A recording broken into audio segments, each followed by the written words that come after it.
welcome to Roundtable Live. I'm BaerTaffy, joined by Mathas Games, Northern Lion, and Rockley Smile. It's July 1st, 2016. Happy Canada Day. Happy Canada Day, everybody. Happy Canada Day. How you celebrating? Happy Canada Day. None of us shaved to celebrate. Thank God Mathas is wearing his red shirt to celebrate Canada Day. That's what I wear it for. Repping. You can't read it, but there you go. That's my representation. Can I just point out the fact that says Victoria, Canada, 1862 is fucking bullshit because Canada wasn't even a country until 1867. So I don't know what Victoria is trying to like get up to by acting like it's 5 years older than Canada. Victoria as a city maybe, but you can't say Victoria, Canada, 1867 or 1862. It doesn't make any damn sense. Yeah. Did Bear buy the shirt? I did. Yes. Therefore, profit. They don't give a shit. That's a good point. Why That was not the only make it thing that sold earlier? me on it. Like, if it was anything later than 1862, not legit. I don't think I could Obviously. even represent it, If honestly. they're making up the date, why didn't they just make it like 1200? See, that's, Well, that's ridiculous. that's why I think I've mentioned this before. That's why I always like the ones that are in quotes, like estimated 1912. Like, if it's in quotes, you can't Put a refute star on that it. claim. What are you going to say? Like, well, it's just an estimate. We're not 100% sure when that started. You guys, like, I feel like I'm at the point now where I'll be like downtown and there'll be a bar or a restaurant and it's like established 1998, and I'm like, that's not that impressive. And I'm like, damn, that's like 20 years. Yeah. Oh, absolutely. Yeah. That's been happening multiple times to me now. Where like I went to a restaurant that was 1993, and that it did that exact loop in my head, and now I feel really old. They've been running that place for 23 years. You're like, that's impressive. That deserves to be put on the sign. I mean, like, I guess I should take a sort of perspective in that's almost the entirety of my life. It has been they've been running this restaurant, and now that I opened my eyes a little bit. And it's Seen still a sucks. restaurant that said like 2011 on it. I was like, well, you got to put something on eventually, because then in 20 years you go. At what point can you say since X? Like, how long do you have to wait? I think you should be able to say it for your first year, and then you have to take like 8 years off. Yeah. Like if you say established 2015, I'd be like, that's really cool. You've only been open for a year. Let's check it out, see what's going on. But then if it's like established 2013, it's like you could still be shitty and survive that long. So like talk to me in 2030. Speaking of things being shitty and surviving for as long as they have, fuck ferries. Just totally. Because that is an obsolete form of transportation, man. I want to give you Ferries? I want to give you Ferries. my experience, because I had like the yin and yang of ferry I thought you rides. were talking about motherfucking Tinkerbell for a Yeah, little bit there. like, No, What the heck like is going literal on? transportation ferries, like boats. No, ferry. They ferry Okay, you. sorry. Oh, God. I didn't even realize I'd have to clarify that. Yes, like a boat. So we were going to Victoria. Oh, my God. I don't even want to tell the story anymore. We're going to go to Victoria. We're on a ferry, and we're getting there. And the boat ride there was great because it was pretty smooth, not too bad. You know, general boat shiftiness. But we also saw some whales along the way, so that was kind of cool. That was a unique experience. But that was like, I think, the pinnacle of what a ferry ride can be. It's just like, it doesn't make you vomit, and you get to where you're going. You're not underwater, and you got to see some whales. That's some icing on the cake. But then our ferry ride home was hell on earth. Like the actual ferry that we were going to take home got canceled because there was a storm swell along our route back to Seattle, or I think it was in Seattle was the dock. And that, I guess, should have been an indication that probably no boats should be on the water, but we figured that something a lot bigger, which was what we ended up taking back, would be safe. But no, man. Ferries, they get across the water, but not in a way that I would recommend people do if they have an alternative.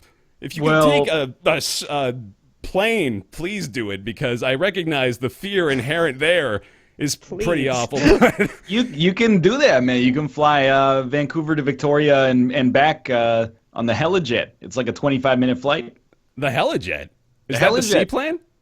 Oh, I don't know if it's a seaplane or what. They call it a Helijet. That's a hella sick, bro. That's cool. You take off from like Hella Vancouver downtown harbor. You just fly over the Fraser River and then you're there. The just ferry vomit all over the is place. like the motion that you go through is like a constant this. That's the motion of the ocean, Nope. Bear. It's just Yeah. very but like I'm not How you exaggerating here. use This it. is It's about not like the size what that we got counts. to. when you're Nope. walking out on the deck, it's like when it's going down, you're on the moon, but when it's going up, you're on Mars. Like every step is like this massive motion you have to take.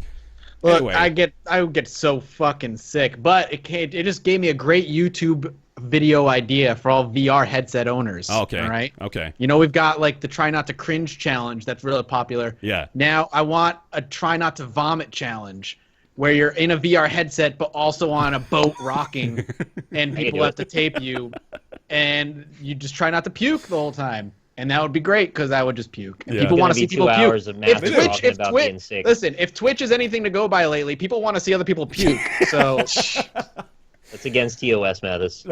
That is a good omen for our potential conversations today. We're going to be talking about social eating today. Twitch's new initiative, following along. That's from South Korea, right? That's where that originally spawned from, or at least is the most popular in now. We're going to be talking about that along with their new cheering in bits system. Really interesting stuff there. The Bioshock collection just announced the HD remasters of Bioshock 1 and 2 along with Infinite coming up, as well as Nintendo's plans with the NX. Apparently too good for E3, so to speak. They're trying to keep it under wraps, worried about imitators. So more on that later.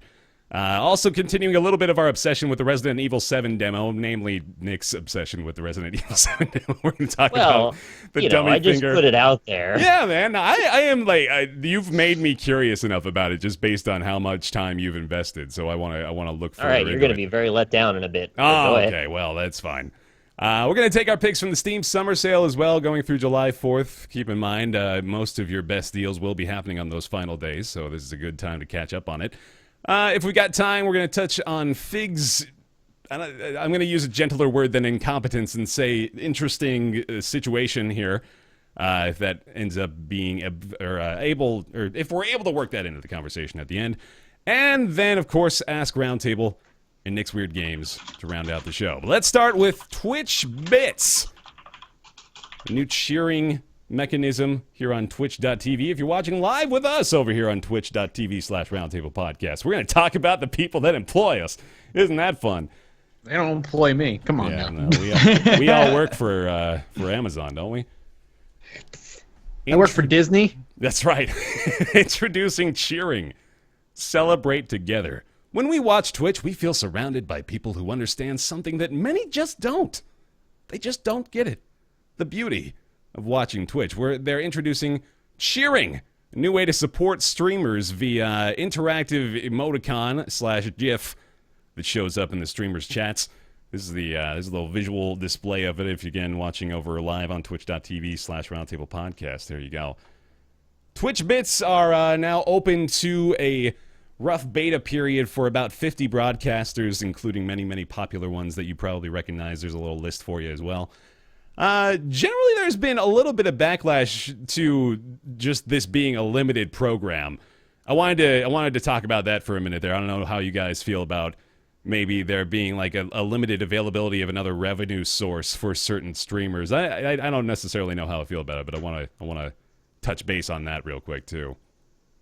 From a developmental standpoint, I feel like it's fairly sensible versus like to stagger it out is not just. I mean, I don't know this for a fact in this specific situation, but it may not just be like, hey, we're going to reward these 50 streamers and see how it works. It seems it's also like if we roll it out for a small group of people, that minimizes the risk of this being a catastrophic failure from like a engineering standpoint. Like maybe the system just can't handle it if we have 15,000 partners all linked up to the system at the same time. So it seems like beyond just getting a feel for how like the pilot project is making viewers feel, maybe this is easier from a technical standpoint for now as well. But you know, there obviously are hard feelings for some streamers that they didn't get invited, and maybe somebody that they feel shouldn't have been invited got invited. But you know, I'm sure that eventually, if Twitch deems the program a success, it'll be rolled out to everybody as well. But I don't see it not happening. Yeah, I don't see it not becoming a thing for everybody. It's like it's 99% gonna happen beyond the beta point, is what you're saying. Yeah. Yeah.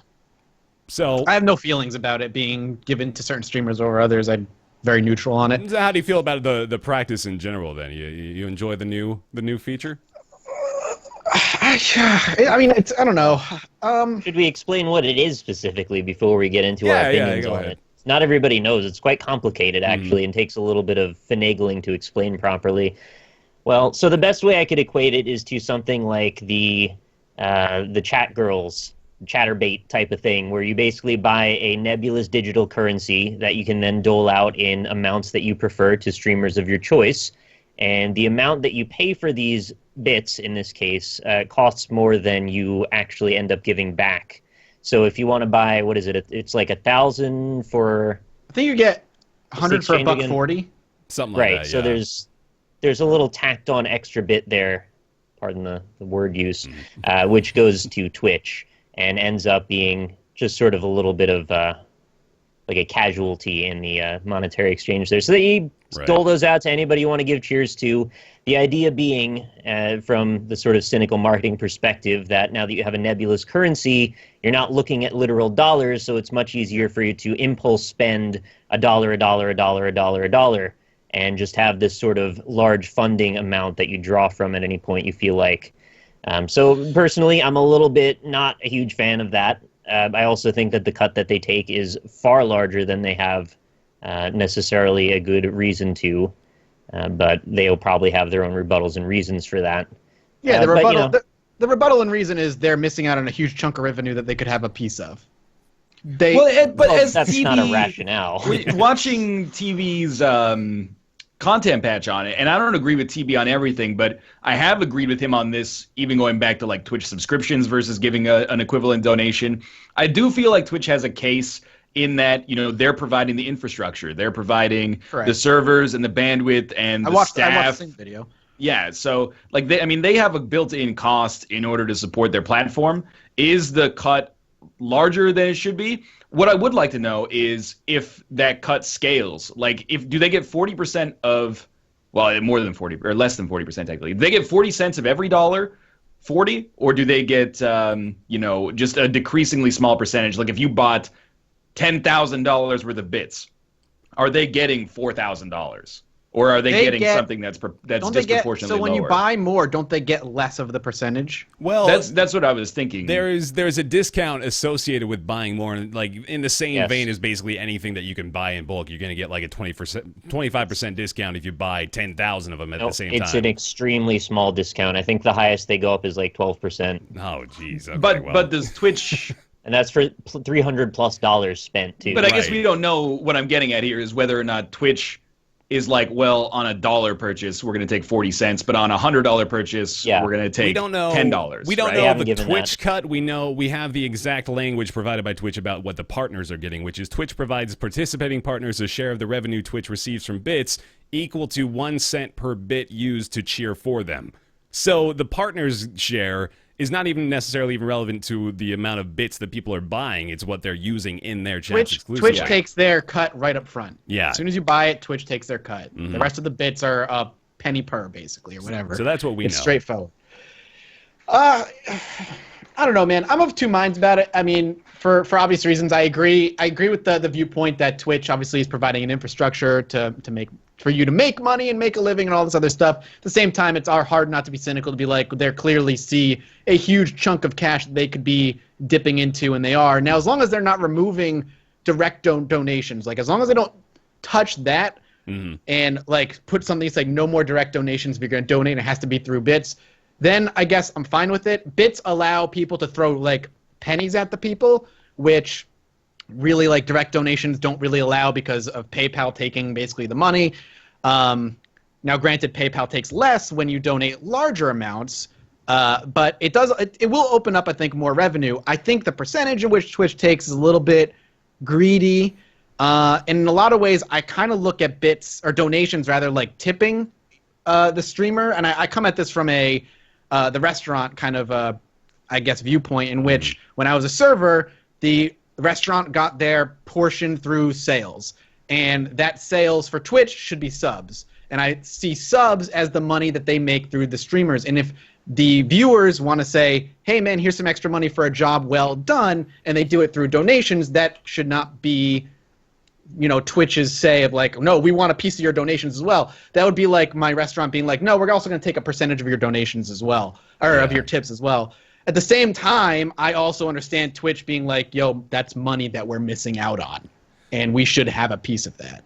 See, I like the idea of the tipping being analogous with restaurant tipping, because I think that is true. I don't know how much necessarily I would extend it to like the idea of a restaurant having to make its sales on whatever its food product is in order to make their cut of revenue.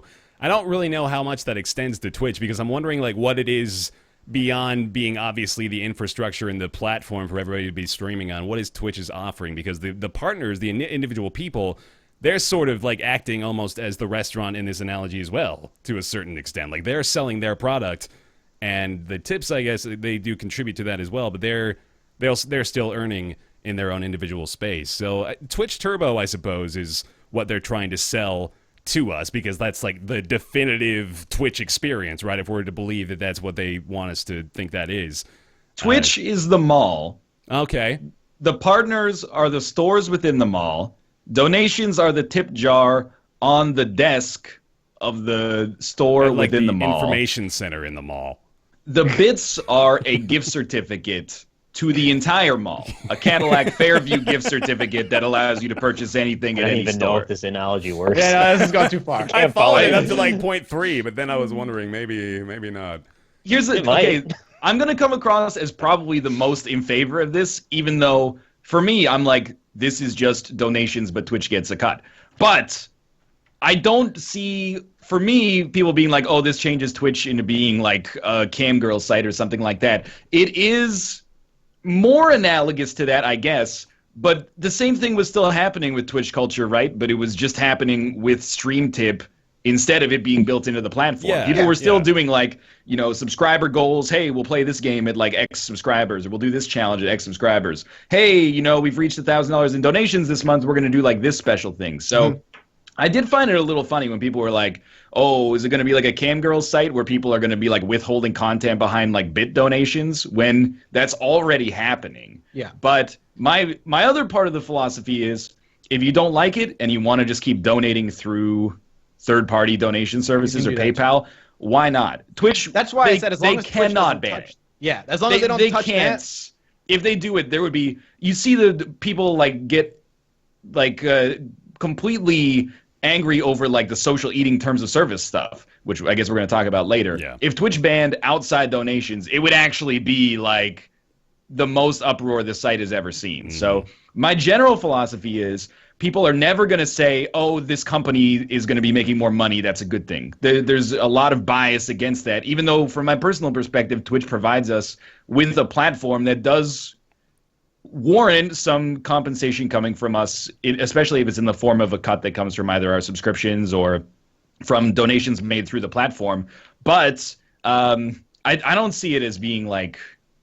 I think it's like a lateral move. As long as they allow both, I don't really care. I understand the backlash, and particularly streamers being like slighted that they weren't invited to the program. But I don't think this changes Twitch culture much, at least past the first couple of days. But I'm interested to see what you guys think. So, like, they still are making the pretty disproportionately large cut from any ad revenue, and they're still taking a split of every subscription.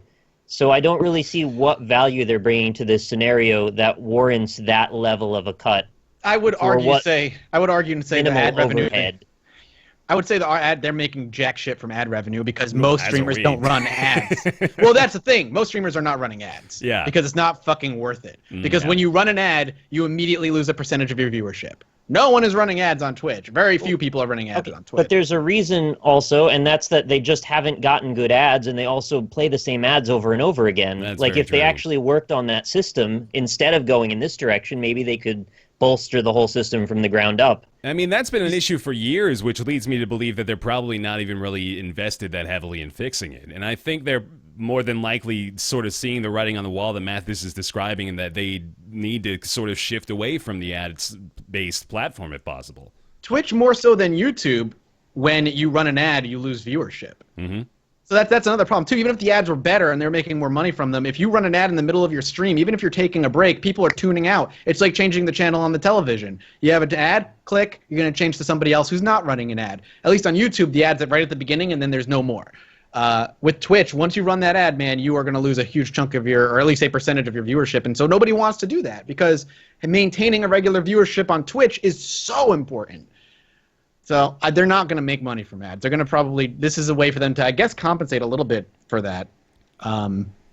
Nobody uses Twitch Turbo. Very few people have Twitch Turbo. It's too expensive for what it does. Again, they haven't established very much value for it. I mean, exactly. What are they trying to do to make this initiative work better? If they include some bits every month, that might be a nice way to start.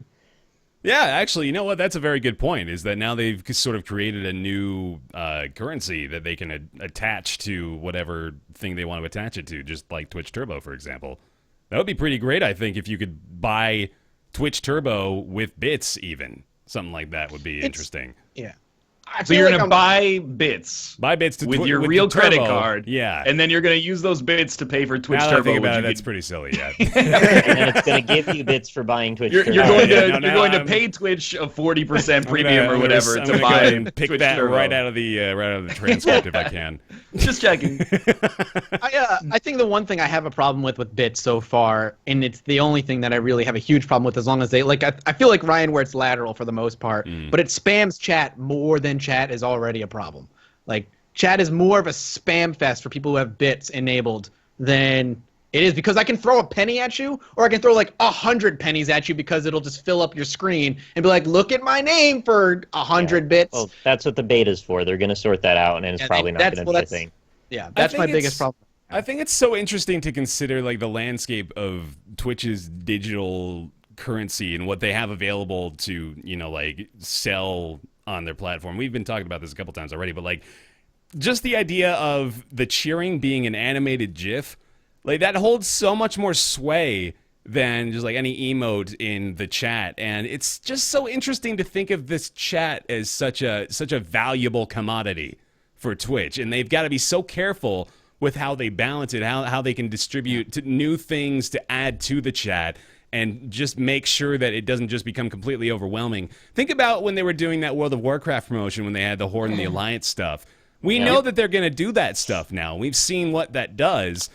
And now we have like the potential for people in chat to have like 5 badges. You can have like Twitch Turbo, We the haven't Horde even Alliance talked thing, about the cheering thing, the mod part. thing. Like it might become kind of overwhelming and ridiculous sooner than later here. I'm less concerned about the chat and more concerned, and this is personal preference. Because your chat's already out of control. Well, I mean, I feel like at a certain size, if you don't go sub only, it already would be. But yeah. Or it already is, I guess. But like, I'm more concerned about or annoyed about it just being one more thing to shout out. And I don't want this to sound like ungrateful, because it is direct support that enables us to do what we do. But sometimes you like tune into a stream and it's just like nonstop donation, like it's text-to-speech donation, shouting out donations, shouting out subscribers, shouting out followers, and you're just like, there are streams that you can watch that are just that, like 6 hours of just reading people's names. People for just like opening differing loot levels of boxes for 2 hours. I mean, Jesus, when does it end? So I just worry that like it reaches a point at which there's no way for this to not come across as offensive, so I'm just going to say it and then apologize for it after. If this becomes like another viable way for a lot of contribution to come in, it does kind of turn Twitch streamers into panhandlers to some extent, where maybe like 25% of the content is just thanking people for donating, which is fine and it's a good thing. But also, we try to strike a balance, at least, of like mostly trying to be entertaining and have like conversations and jokes and stuff like that. But it's already hard to strike that balance. But adding one more thing into it just makes it that much more complicated, depending on the kind of content you want to produce. Yeah, that's what I'm concerned about, is that it'll just become just this overwhelming catastrophe in chat. We've had that discussion, me and Ryan, on a number of occasions about how to better balance the amount of times that we're spent just to shouting out names and stuff. And it's not an easy balance to strike, because I do want to say thank you to everybody every time, but I also don't want it to overwhelm and be the only thing we talk about. Yeah. So it's an important thing to take into account. And the other important thing that I want to bring up is the potential for sort of psychological manipulation with this type of thing. It really does sort of prey on people's bad impulse control. We're talking about a situation where, like I said, it's a digital currency that is not easy to map necessarily to the real money you spent on it. And then it's being secondarily reinforced with badges that evolve as a reward for spending more money on a channel. And we don't know if those badges stay after each month. There's some disagreement about whether they do or if they're absolutely permanent. That's a good question. Either way, though, it's basically giving somebody what could be preferential treatment for having spent more money in your chat, which then, again, it could lead to abuse in certain situations. And I just don't know how comfortable I feel with that, or how comfortable I feel with other people actually intentionally taking advantage of that kind of thing, because it will happen. Yeah, I mean, I think how much people can abuse a system, I don't know if really that's like the merit that we should judge the system itself on, right? But Yeah. You are right. It's a discussion, at least. Yeah, but you are right in that, like, this meets all those intense mobile game gambling. Yes. What's the word I'm looking for? Microtransactions. It's designed with that in mind. Yeah, it's got that 100% at the forefront of it. It's got all the shiny animations and the disguised currency systems. Yeah, you're right about that. But I think I'm a little optimistic about it still, in that I think it's a fun new initiative for Twitch to take, and it's already something that's popularized in different streaming sites as well, like especially overseas. Yeah, like, this is not a new thing. It's very popular already on sites that are not Twitch. So Africa is one, right? Yeah, Is one? Very, like, Kate has been watching a Korean streamer and YouTuber for like 3 years, and I remember watching, he streams on Africa TV, and there's just like all these like balloons coming up in chat, and like, if you think it's bad on Twitch, like, they have no shame, without being like, without trying to be rude. Like, the bits, actually, the balloons, change in size based on how much they donated. So imagine, like, if somebody gave $1,000, it actually took up one entire, like, chat window, and then they had to, like, multi-line scroll it down. Like, the way Twitch is doing it is relatively tasteful compared to the way other sites are doing it. So, I mean, it looks like Africa TV, from my perspective, looks like MySpace when someone donates. It's actually like hell. But obviously, that's the kind of thing, it wouldn't work probably very well here. But maybe this is a move towards that. But I mean, we could talk about this all day. Yeah, let's talk about another one. It's layered over top. If you want to use it, use it. If you don't want to use it, don't use it. Sure, there's a problem with inequality right now where not everybody has it, but, you know, give it a few months to get out there, and then we can figure out if we really hate it or not. Right. And real quick, again, one of those things that is also quite popular overseas is social eating, which is a new category on Twitch TV. So this is very much in the same sort of conversation, in that it's a new Twitch thing that, again, is already quite popular, but is now attempting to take the States by storm. Social eating. Yeah. It's a new beta category that lets you share a meal with your community. Yo, I want the bits for tits category soon. I'm ready. That's needless. Thanks, Mathas. I'm ready for it. Adults only. Continue. Yeah. The origins for social eating come from South Korea, where it is known as, forgive the pronunciation, mukbang, maybe? It's pretty good. I have no idea. Its main purpose is to enjoy food in a social setting, much like going out to a restaurant with your friends, providing interactive entertainment around meal times for anyone watching. You eat food on Twitch. That's what it is. Bottom line, it's exactly what it sounds like. I weirdly like it. I think it's fun, it's silly, and they're being, like, weirdly serious about it on the FAQ. Like, this is something that's like this weird phenomenon to me now. Like, how serious do you need to be when you're talking about butt emotes and eating a sandwich on stream? Like, when you're outlining the parameters for what's acceptable, just the language that they choose sometimes it's a little silly. But here's my philosophy on social eating. Mm-hmm. I don't understand the appeal of it at all. Again, because Kate is a little bit more tied into the Korean streaming culture than I am. I've seen it. It's been around for a long time. 100% do not understand it. But why do I care if it's allowed on Twitch? For me, people are like, oh, this is like bad for the direction of Twitch. Twitch is becoming Justin TV again with like this variety kind of blah, blah, blah. I mean, I don't know if you're wrong, but I don't know how that has a negative effect on my Twitch experience. It's smart for Twitch. I mean, I think a part of the reason JTV shut down is because they had a huge problem with copyrighted content just being streamed constantly, all the time. And I'm sure it's still a problem on Twitch, but less so. They took their biggest category, used that to relaunch themselves, and now are coming around full circle while they are like an actual like competitor within the market. I think it's smart that they do that. Listen, when it comes to Twitch and YouTube, and this goes for a lot of things, I'm sick of like this new thing comes out, whether it be bits, whether it be social eating, and we have one side that's like hating on it and just like, this is the worst thing for Twitch. And then I hate the other side that's like the cult mentality of Twitch, be like, Twitch does nothing wrong, all hail Twitch. It's okay to like be neutral and like look at this and be like, well, why is it good and why is it bad? I feel like on Twitter especially, and maybe just because of the nature of Twitter, we have some streamers who are like, Twitch is my god. Everything Twitch does is great. And then the other side would be like, Twitch is killing itself. It's gonna be dead and we'll go to YouTube Gaming next month. All hail Hitbox. As much as we make fun of people for being like, you know, oh, bleed purple, like I can't wait to do this next Twitch-based thing, I see like way more Twitch made a decision, and I'm angry about it. And of course, this is the nature of the beast, is people are always going to comment when they're like angrier about things. But there's like way more backlash to most Twitch decisions than just blind following. Yeah, absolutely. We do allow for a few minutes of leeway before you are required to set your channel to the correct directory. But extended or repeated miscategorization is considered a violation of our rules of conduct. Guys, if you're gonna eat a sandwich, you better damn well switch to social eating, or you have lest a few minutes. fear the rat. You got a few minutes, yeah. There's a little leeway there. Dude, you need 2 cameras, and you could make a living eating food. Yeah. I'm ready. Here's some examples of what you can broadcast on social eating. Eating a meal with other friends or loved ones. Eating a meal that you just cooked on Twitch Creative. Ah, hey, very good plug there. Eating a meal that your viewers ordered for you. Oh, interesting precedent.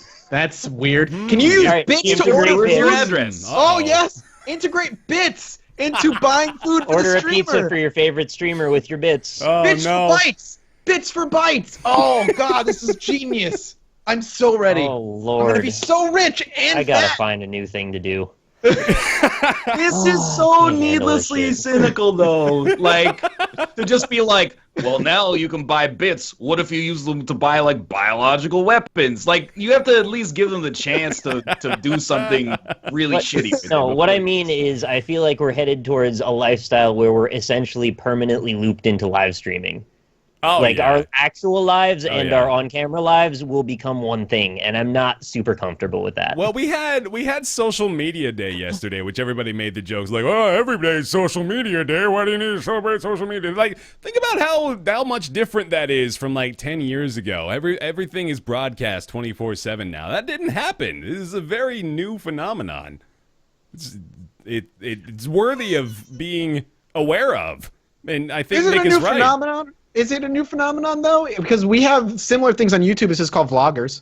They Yes. just vlog their life. Well, every I'm day. just saying, like, the very basic principle of like, everything being broadcast to everyone 24/7. And that's what I think Nick is getting at, is that we're getting closer and closer to, like, a full-on life cycle loop. Like, those already exist. Like, there are, like, websites that you can go to just watch webcams of people living their lives. Like, that happens. That's already a thing. So. And it's not even like you can opt out necessarily in all these cases, because if you're trying to be competitive and stay up with whatever's going on Twitch, you have to realize people stream like 20 hours a day.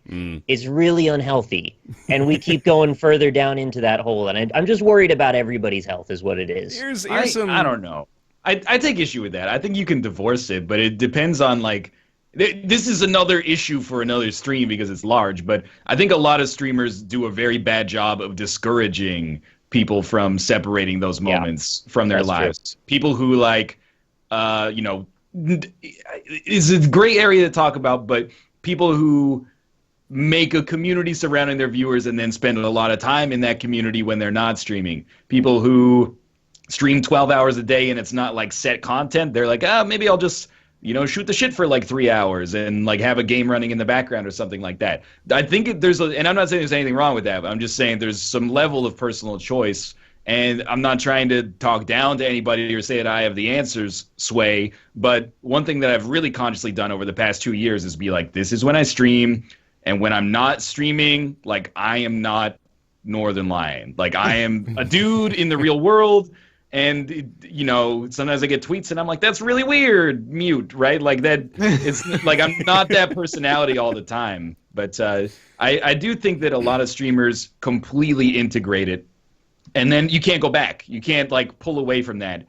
Once you've got a Steam friends list that's like 400 people that you added because they donated. Mentality. It's part of that Twitch cult mentality. It really is. I fully believe that's that bleed purple. Twitch is life. Twitch is your life. Stream all the time. And they feed into it a little bit. It's a sense of community, man. Like that's like the main appeal to quite a few big Twitch channels is that sense of community. Is that you're a part of something. You are a contributor. I'm not saying this to like belittle it. I'm saying like this is what it actually is. It's the value that people get out of Twitch is going here to be a part of this collective group that they. Like it's either like a label you can put on yourself. Like if you're my Twitch sub, for example, you're part of the Bear Pile. Like that's just the thing that we do. So I think that's just a normal sense of acceptance that a lot of people seek out that Twitch can provide and probably creates a little bit of that bleed purple mentality that you talk about. Yeah, but at the same, and I'm just playing devil's advocate here. At the same time, are you not preying? Not you in particular, but people not preying on that just to make money? I mean, you're part of a community if you pay me. That's certainly an argument to be made too. I wondered whether we should use social eating discussion as the platform to go deeper into that conversation. I guess I don't know if you want to call it a cynical viewpoint on it, but it is what it is. Well, there is it's another. Just sort of, it's indisputably true, but we go along with it, and people are of their own volition doing it, so there's nothing wrong with it. That's the only thing. I think we all know that intrinsically. Yeah. So there is another interesting part of this, the examples of what you cannot broadcast on social eating, a couple of which I love just because, well, this one is primarily eating junk food such as candy, condiments, or energy food. I guess I would not be welcome on social eating. I tend to make candy meals most of the time. Also, primarily drinking alcoholic beverages, such as taking shots, drinking games, binge drinking, or drinking parties. Now, this one's interesting. This one is very interesting because we have to wonder what there are shows on Twitch that are based on drinking. I think it's like just sort of a socially acceptable thing, so long as the idea is not let's drink till we kill ourselves. Like let's not encourage that, of course. But there are shows that like do it in what you could consider a respectable and dignified fashion for what it's worth. And I wonder now. We've talked about this to a certain extent amongst ourselves, but I wonder how much we even want to make public of it. But it is curious it's interesting to consider where they're going to begin drawing the line there. The thing that I think, the interesting thing about the social eating thing for me is not whether or not social eating is allowed. It is the TOS stuff that they announced today and sort of detailed today. And yeah, like you said, it's no secret there's streams that are really themed around drinking. What's going to be interesting to see is whether those terms of service are actually applied, like how ambiguously they're applied, and whether it applies the same way for everybody across the board, I guess. And I'm not trying to say that people who drink heavily on stream should be banned at all, especially given that the precedent has been for the last like 5 years on Twitch that's totally hunky dory. And not to enter into an uncomfortable territory here, Twitch's events and parties and stuff like PAX and E3 go in that direction a lot as well. They definitely have like a club atmosphere. However, if you're going to here's what I'm worried about. I'm worried about, someone doing a 50 nug challenge and then getting like a 30-day ban. And you're like, well, eating 50 nuggets on stream is not necessarily like more openly unhealthy than streaming and getting drunk while you stream like 6 days a week. Like that's you're getting into that like what is smut territory, right? You're getting into the area where do we define who is binge eating or who is doing only eating this stuff for the basis of a challenge. Like I just really like chicken McNuggets, right? Like that's such an easy cop out answer to give them. And it I'm comes pretty down much to subjective enforcement, which is where it gets shady. Yeah. And That's what I'm getting. Yeah, my philosophy is the same as Rob was saying, where I'm basically like, I feel like you should basically bar pornography, be able to stream whatever you want on Twitch. But what I dislike is that it seems like there's a lot of gray area in the TOS stuff, and it's like there have been people that have really like marketed their whole channels around some of the stuff that appears to be in violation of the TOS. Yeah. I'm not being like, oh, if it's, well, maybe I'll just start drinking 10 beers on stream like every time like that's not, I'm not saying like it's unfair treatment and we're being oppressed, blah, blah, blah. Right. I'm just saying like, I don't understand what those TOS violations mean if they haven't actually applied like ever up to this point. But Yeah. I'm not firing shots at any other streamers either. This is, if anything, it's a shot fired at Twitch to be like, you know, the TOS rules are being applied sort of ambiguously, at least right now. If anything, it's a shot taken, right? Hey-o. Hey! Hey, only if you're playing. You can only do that if you're playing a video game at the same time. That's right, yeah. No challenges either. Don't you No. dare me to take a shot. I won't do it. What may be the case, by the way, is that like a lot of terms of service conditions, they're kind of there as a guideline, but in actuality, if you did like a 50 nugget eating stream, they wouldn't care. And Yeah. like as long as you didn't like shit yourself and then die on camera, you'd probably be okay. But well, how much trouble can you get in if you're dead? that's a good point. I didn't think about that. Get out of jail free card. That's a good fucking Twitch, you point, can't catch man. me. That's right. Now we've got weird TOS for both YouTube and Twitch. Now we'll just to see what happens when. Steger Every day is a dice roll. Yeah. Steger said something interesting in chat that was like one of his friends actually got banned from Twitch for streaming development of his own game. Really? Before Twitch added like it was before creative, I think. I can't remember what they used to call it, but like, and they never unbanned it. So it's like he's just been banned for a terms of service violation forever. Wow. I guess indefinitely. For a thing that something they now is actually endorse. okay. Yeah, For something exactly. that they encourage people to do on Yeah, but Twitch what if now, he was so playing Minesweeper at the same time? Would he been okay? maybe. Like if he was under the Minesweeper category. I can't believe they ban him for that. That's the most ridiculous thing. Like, give him a 3-day suspension and be like, hey, you know, like this is a gaming site until 2 months later when it'll be a different thing. But Yeah. don't you What do do we- that.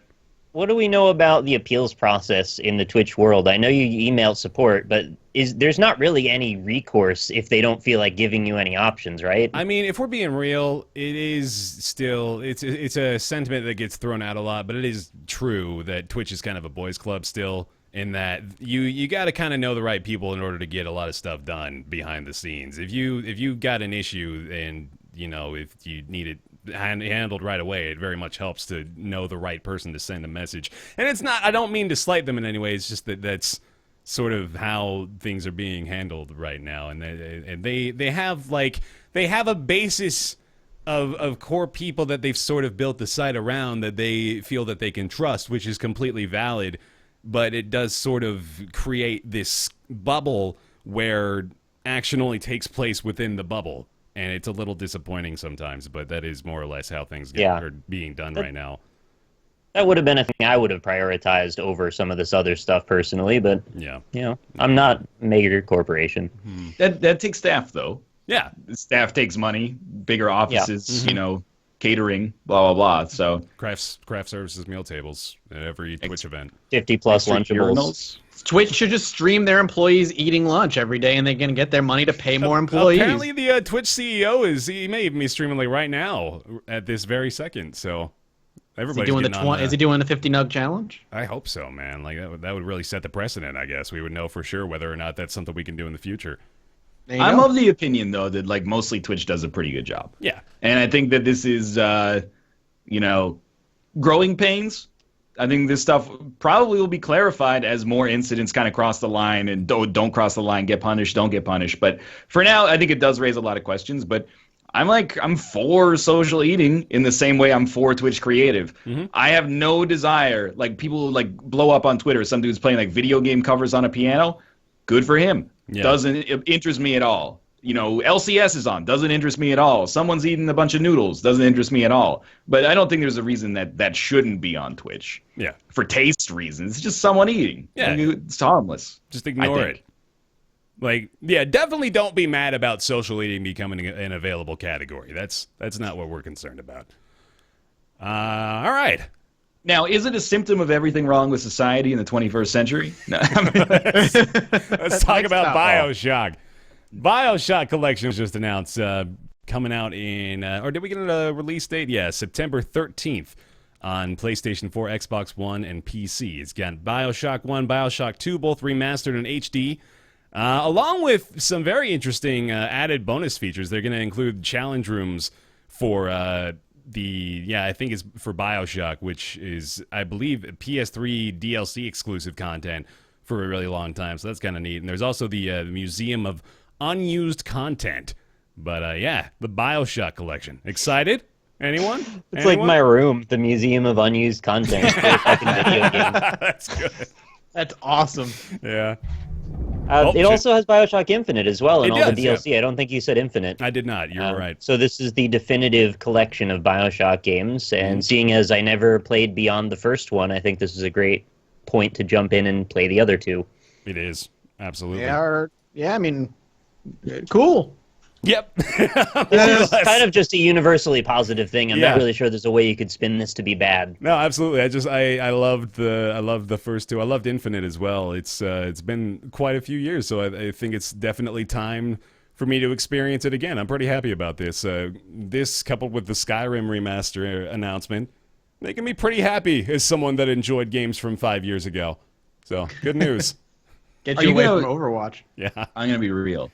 Yeah. What do you think the odds are you actually play this, though? I'll play it. I 100% will play it. I will.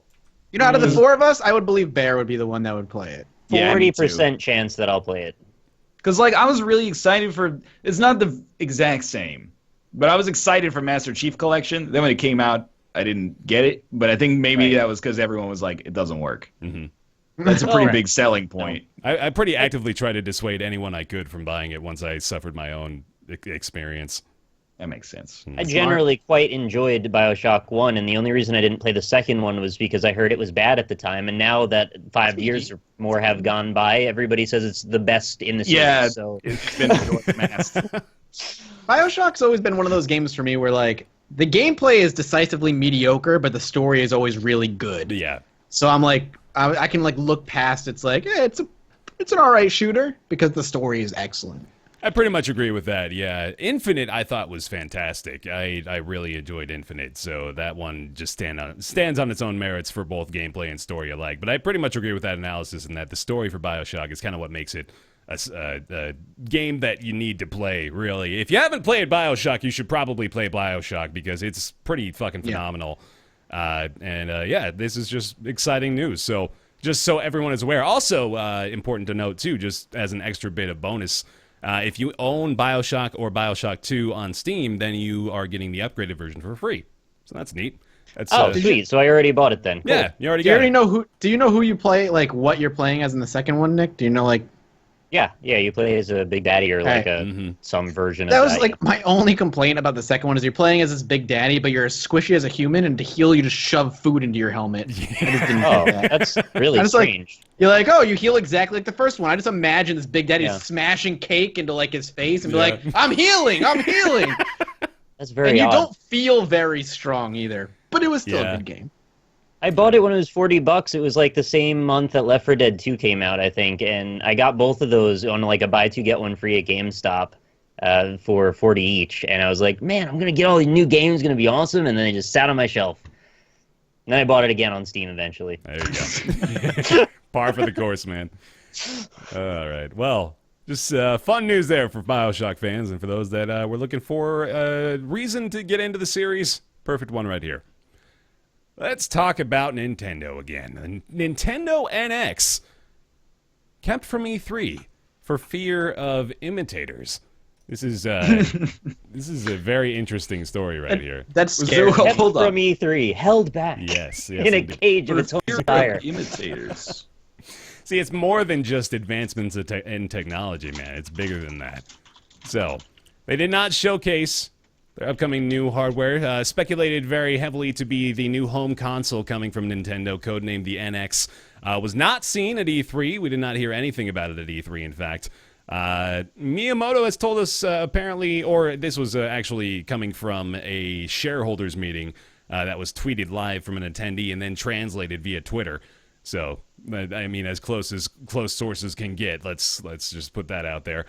They are worried about imitators if they release the information too early. That's the primary reason they withheld the presentation of the NX at E3.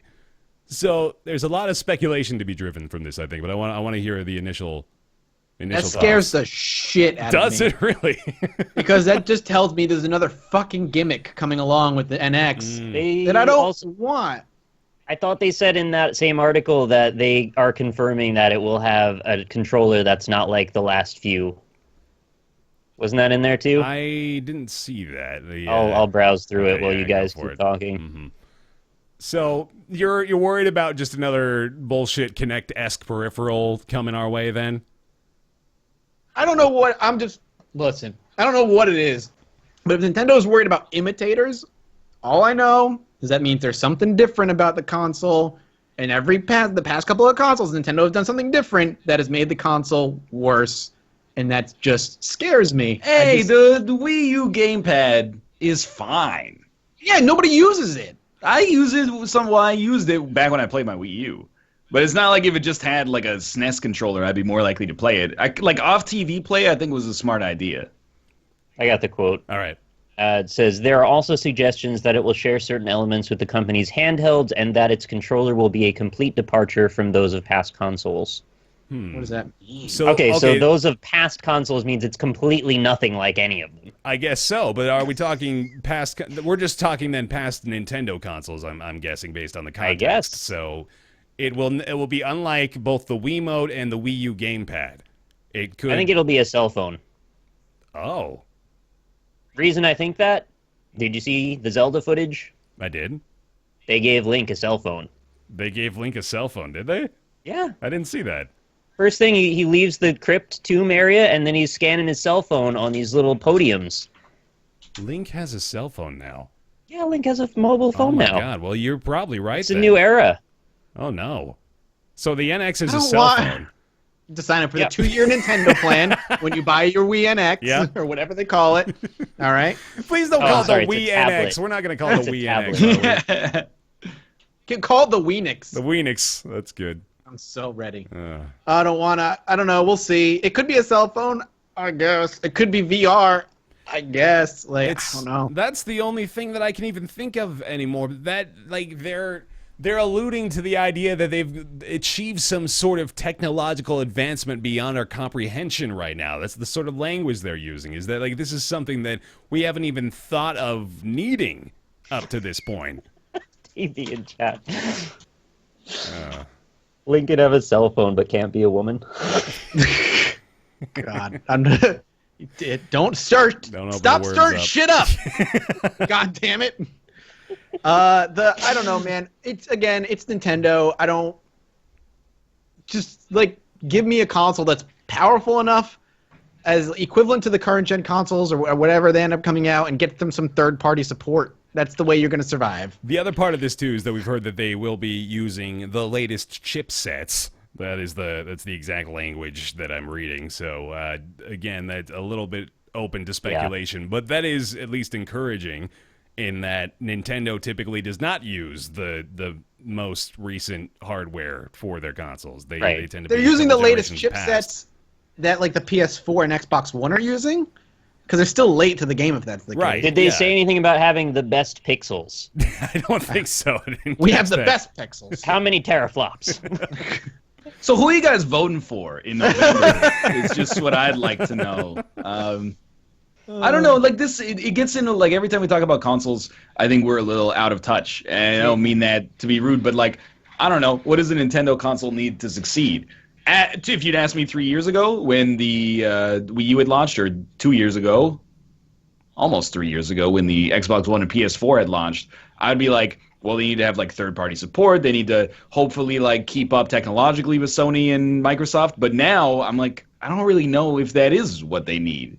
From a critical standpoint, I think that the Wii U has been the most successful console in that it actually has exclusives that I want to play. Commercially, the PS4, of course, is up there, but I mean, I don't really care about Nintendo commercially. Like, they can do whatever they want. They're a huge company, but like if the NX is gimmicky, but they still have a nice spate of like first party stuff that comes out for it, I'm okay with that. Yeah. I'll buy it.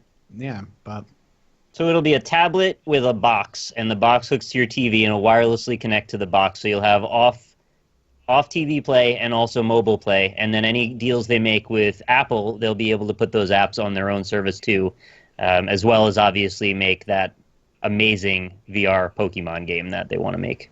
So we've apparently got like That's my deal.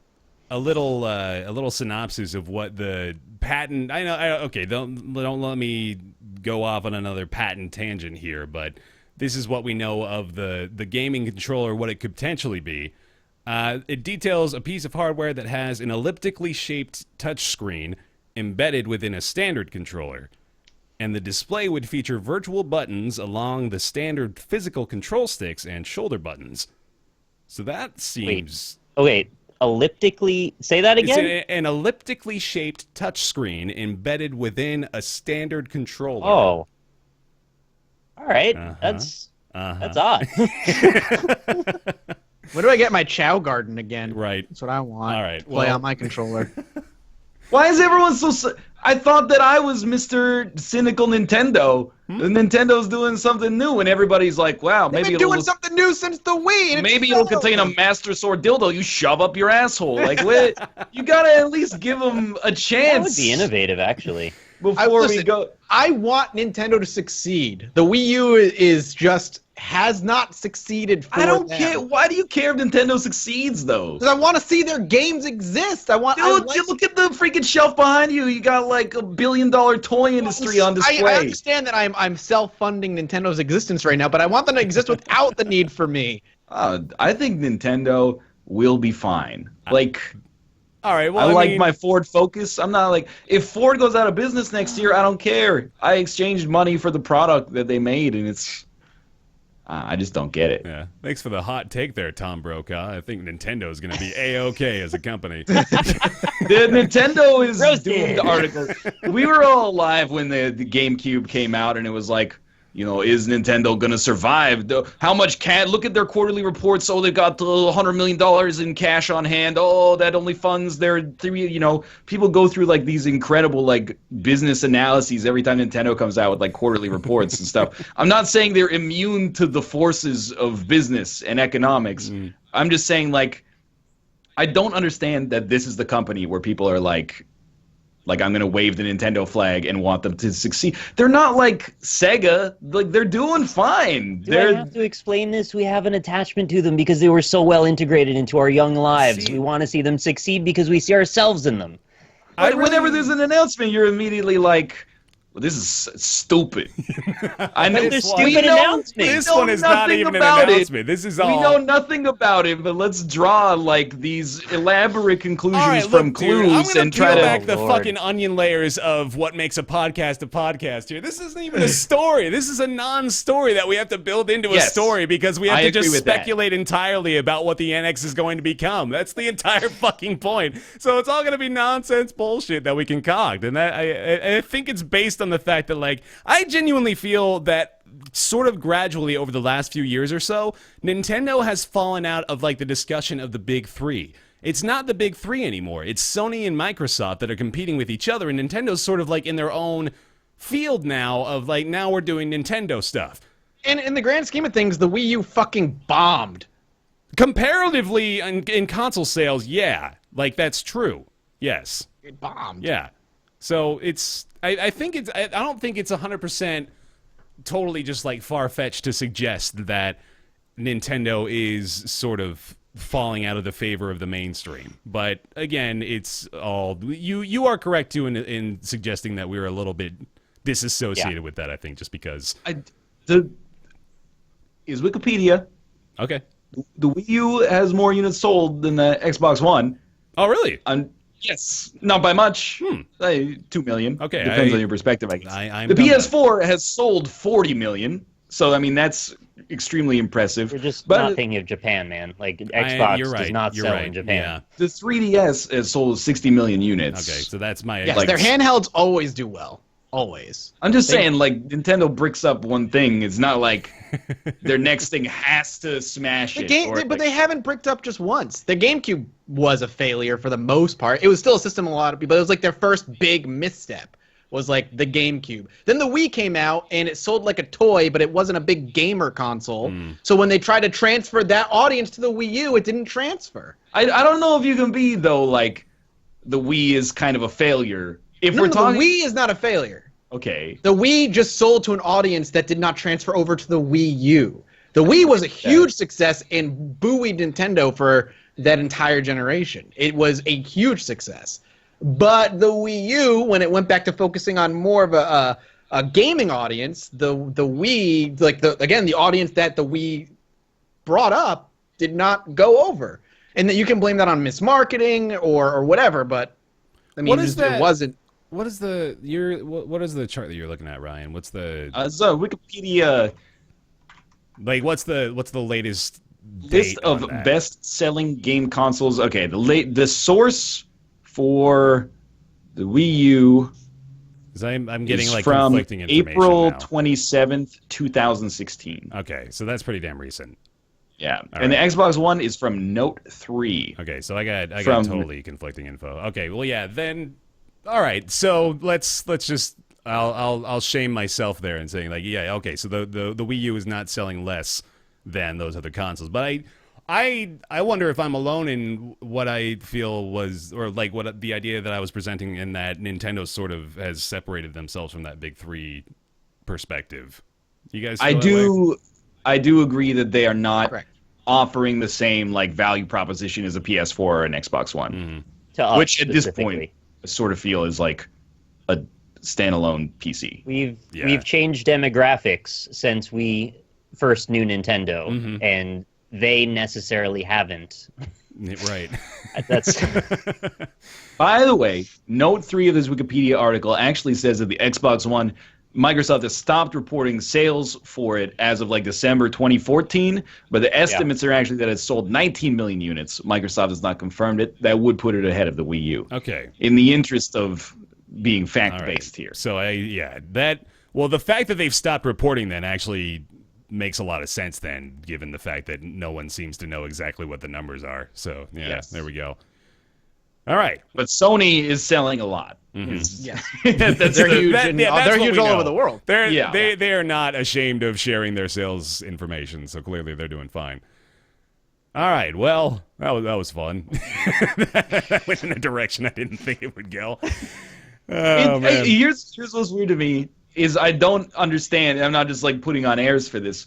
How I'm the guy who's like, let's see what Nintendo will do, and also the guy who's like, I don't really like care if they succeed. Like, why am I the one who's because you're not attached to it as much? Yeah. If you're attached to it, why are you so cynical? Because they've given us every reason to be cynical. Reasons. Yeah. They have That's a had cynical their thing to reasons. say. No. Yeah, because I'm a cynical person. Okay, that is true, but at the same time, I think it's valid to say that like there have been a few instances where the cynicism is merited. But like I said, this is all 100% speculation of what the NX is actually going to be, and we have to base that on is the previous two consoles, and that's really it. Like, we have the Wii U and the Wii to look at and see what sort of things that they have tried to do in the past when the marketplace has been like completely different from the initiatives they've tried to create. So it's not outside of the boundaries of reason to suggest that they're going to do something totally fucking ridiculous. And I think But that's do sort of you what we're want them getting to do like a PS4? Whereas you want Nintendo to make a PS4. Yeah, just a regular game system. That would be fantastic. Exactly. I just want a game system with the third-party support as want to well. play Tom with, Clancy's like, The discs you put Division in. on the NX. This is Who where the cares? value I don't think that's even the point. I think they're just saying like they want just a basic console that has the Nintendo properties along with the third-party support. Like, the bottom line is that's what we were looking for here. No more gimmicks. I don't want to be like, again, with the new Star Fox, I don't want to be fucking forced to use their dumbass controller to shoot a spaceship in front of me. Let me use my goddamn joysticks. Wasn't it just sort of like bad though to begin with? It was bad because of the bad controls. I thought the controls were one of the big reasons it was terrible. And because they put a freaking weird chicken walker in it for no reason. There's some weird decisions with that game, yes. As far as my knowledge of the Wii U basically comes down to that it's knocking it out of the park on first party stuff, and then third party stuff. People like us already don't buy it on the PS4 or the Xbox One. We just buy it on PC. Yeah. So like forgive me, I may be wrong, but I don't think anybody's going to be like, okay, the NX is out, that's where I'm buying The Witcher 4, right? Like, I think you end up just being like, I'm going to get the new Zelda, I'm going to get the new Mario, new Mario Kart, and then everything else I can play on PC. Better solution than just decouple the freaking Nintendo IPs and put them all on Steam, and I would be just as happy. They could do gimmicks for 100,000 years. Yeah, that would work. Yeah. I play Mario Kart on my computer, who cares? I would too. That would be fun. That would be dope. Yeah. I would be very happy about that. Just give me a reason to never buy a console ever again. I'm fine. Yeah, it's a bit of a slippery slope, but yeah, I agree. Yeah, all right. Okay, well, yeah, let's get on from that one. Let's talk about more speculation and theory. Let's talk about that Resident Evil 7 demo for a minute more. Nick, can you just tell us what the hell's going on? Can we just hit the spoilers in case you haven't played the spoilers Resident Evil 7 demo? Yeah. I In case you didn't play the 7-minute demo or 12-minute demo. I refuse to abide spoilers on a demo. Okay. I'm not going to let our... I don't think they're necessary Noted. for this, honestly. Duly noted. All right, where do you want me to start with this? I'd because like you we've to covered this to some degree. Yeah, so give me the brutal synopsis of our first conversation, and then like what this new information means beyond that point. The brutal synopsis of the Resident I had Evil to use 7 that demo. for the Resident Evil context. Yeah. Okay, so there's items in the Resident Evil 7 demo that didn't seem to have an explicit purpose. The way that the demo is structured, you will find several items, you will finish the demo, you will then start that demo again with new information and a different plan about how you want to go through the demo. You'll do that about 3 times until you realize there aren't any more things to do. But you'll still have 2 items or so that you won't know what to do with, even after you feel like it's over. At that point, you go, I need to go on Reddit, because somebody must have figured out what's wrong here. Right.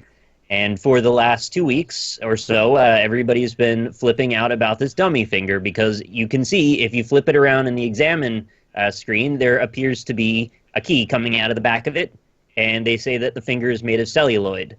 So obviously people start to speculate celluloid, the stuff that you put film on, or you make film out of, and then it can be easily melted. So then they're looking for all these reasons to melt the finger and get the key out, and then they don't know what they're going to put the key into to unlock something. Regardless, there were no more theories that made anything happen. We got to a point where there was nothing left to figure out, and people were just spinning their wheels with crazy conspiracy theories that were getting way off the deep end. Yeah. People were doing analysis of the strobing lamp in the hallway if it was Morse code. People were trying to shove boxes through doors and clip through walls. People were trying to break out of the house by doing shit that wasn't supposed to be done. None of those were the solution. The other day, there was an email sent out to the Resident Evil Ambassador program that said that the path of the finger is not a path that is open right now. The path of the finger. That's so I'm good. paraphrasing, but basically telling us with, again, another veiled weird hint with it had a September calendar next to the announcement. Oh, jeez. With, I think the finger was pointing at the date of the 12th of September. Nice. Just to fucking speculate more. Maybe there'll be a solution, but we don't have access to it now, so we can all stop spinning in our damn hamster wheels. Nick, Okay. are you part of the Resident Evil Ambassador program? I went to sign up for it, and I realized they wanted control of my Twitter account, so I said no. Ooh. Nick, have you chosen the way of the finger? Yeah, I have chosen the way of the finger. Nice. That's cool though, man. I'm into it. Yeah. Like I like stuff like that. People like to shit on it, but I'm like, people do this with all kinds of games. Dark Souls is a very community-driven experience in a lot of ways, and people don't shit on that. So why are they shitting on this? Yeah. No one should be shitting on it. It was a lot of fun. Yeah, no. I had a great time. Yeah. Demo was probably one of the highlights of this year for me, as silly as that sounds. The demo I'm was excited great. as hell for the game. I enjoyed the hell out of the demo. It made me really excited for Resident Evil 7. If they go with that kind of theme, it's horror again, which is great. I'm excited. Yeah, I'm becoming very encouraged by how the industry is starting to gravitate more toward the idea of the demos and the actual like representations of the full-fledged product before you buy it again. That's starting to become a lot more prevalent. I'm very much in favor of that. Yeah, I'm excited. Mm-hmm. Cool. All right. Well, that's really just all I wanted to Yeah, know. I wish I had the big solution for you Right. guys today. That would have been great, but we don't, and there isn't. So All right. Cool. we can move on now. Yeah. Fun. Okay. Let's talk. Steam Summer Sale, gents. Yeah. To the jury. Steam Summer Sale is happening. What do you got? What's your hot takes? What do you got? Is your best Say hot available takes. offers? I like it right now. I'm digging it. Hot take. Hot take. Hot take. I bought all the VR games. Hell That's yeah. what I did with the summer sale. There you go. I just bought VR games. Oh, Mathas, we got to talk about your Vive. I totally forgot about that. I didn't even put it in the docket. Fine. Hell yeah. Okay. It's cool. I don't care. This is a good natural segue then. What Vive games did you check out, Mathas? Immediately upon introducing another segment, it's a Check it natural out. segue. It's gonna go so perfectly melded, like you won't even know what happened. Mathas. I have played on the Vive the Budget Cuts demo, Fantastic Contraption, Job Simulator, The Lab, Light Blade VR, Space Pirate Trainer, Ooh. The Blue, Tilt Brush, Ooh. Vanishing Realms, and Windlands. What haven't you played on the Vive, I guess? Jeez, that was the better question. There's a few things I haven't played quite yet. A Chair in a Room I haven't played yet. House of the Dying Sun I haven't checked out yet. The Gallery, Call of Starseed I haven't checked out yet.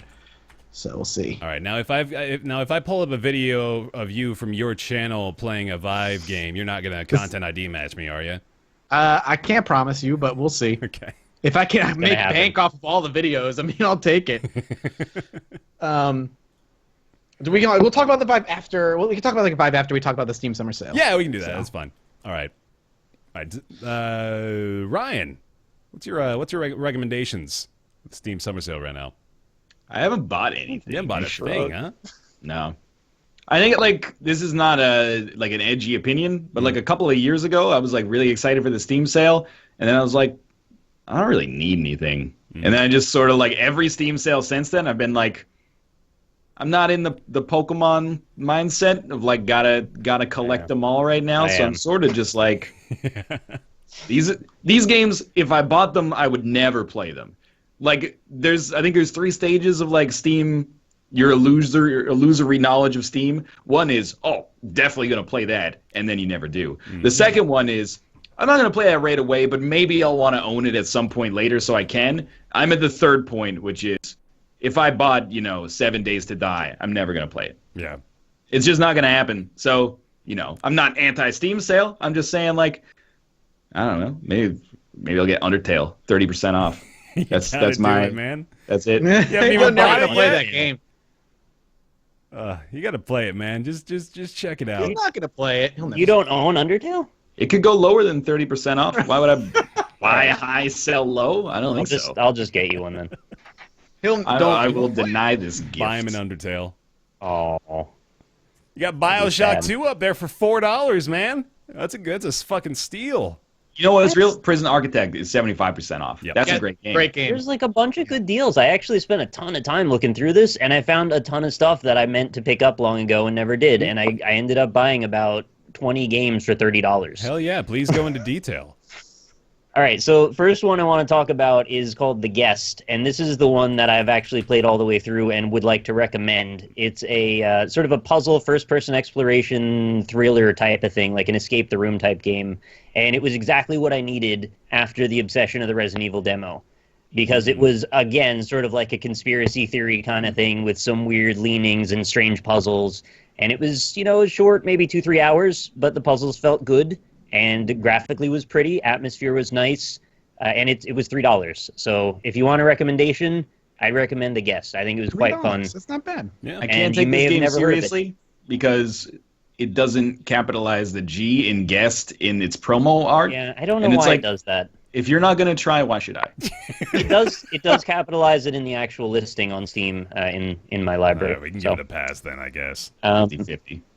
I also bought Beyond Eyes, which is an indie game I've been waiting to play for a long time, and it was very cheap, so I thought I'd grab it now. I don't even know how to describe that one. I believe you play as a blind girl in a world of white, and you can only see the things you can hear or something like that. All right. So an odd premise, but something that I'm looking forward to trying. Okay. This one you guys are probably going to yell at me for, but I did it anyway. Alone in the Dark. I owned it on the 360, and I bought it on Oh. PC because it was like $4. Game was And I wanted to try it again to see if it was as bad as I remembered or It, not. it is, isn't it? It's bad. It's pretty I bad. haven't played it yet. Okay. Yeah, It's- yeah. That'll be next week's segment. Nick's regrets. No, I have that every week, and it's buying an Oculus. Oh, Oh, we're gonna get into that next. yeah. There's nothing to get into. I shouldn't have bought an remember- Oculus. I should have bought a Vive. I remember one of the first Halo tournaments that I attended. That was the grand prize, was a copy of Alone in the Dark and a T-shirt, Fuck. and we won. We came in first place, and that was our reward. And I tried to return the game, but I couldn't. So I tried to take it back to a Walmart, and they gave me the money, and I didn't even buy it Oh, from the Walmart. classic Walmart scam. Yeah, yeah. So there's You know, my. there's also something to be said for buying bad games intentionally to stream them. So there's sort of an out there Oh too. yeah, okay, there you go. There's your tax As long as the write-off. game is entertainingly bad, and not just like, man, this game is just boring and bad. Indeed. Like, oh, I hear thunder. Yeah, that was me. Yeah, Still going. continue. Okay. Another game I bought was Bully Scholarship Edition, which I own on Great game. PS2, and I didn't have it on PC, so I was like, hell, it's $4 or something like that. I just grabbed it. $3 right now. $3. Not much of a controversial one to buy, I would say. I think Not pretty at much all. everybody likes that game. Mm-hmm. I also bought Dungeon of the Endless, which Great was game. on sale, and I heard you guys loved it, so I figured I'd give it a chance to That see how it is is. a perfect Steam sale game, actually. Something that is like pretty dope, but a little out there. You might not have taken a lark on for like $25, so to pick it up for Can in you a, tell me a about discounted this for price. a second? Because it looks like I probably want to play it. It is a tower defense, kind of like reverse tower defense strategy game with 4X elements, like base building. So you it's turn-based. Every time you take a turn, you move your units into like a new part of the spaceship, and your goal is to get to the exit. In the spaceship, you get resources. You use those to build turrets. Every turn, enemies also spawn in areas that you have not seen yet, and then try to break your crystal, basically. Fucking hell, cat. It's not 100% correct, but Awesome. Do you know the You- difference between the different versions of it that are on Steam? Because I was actually confused by that. There's like a pixel version and a crystal version or something. no All right. idea. It wasn't obvious. They should work on the marketing for that because it was a little confusing. I also bought the original Fear because I never had it on Steam, but I owned the disc.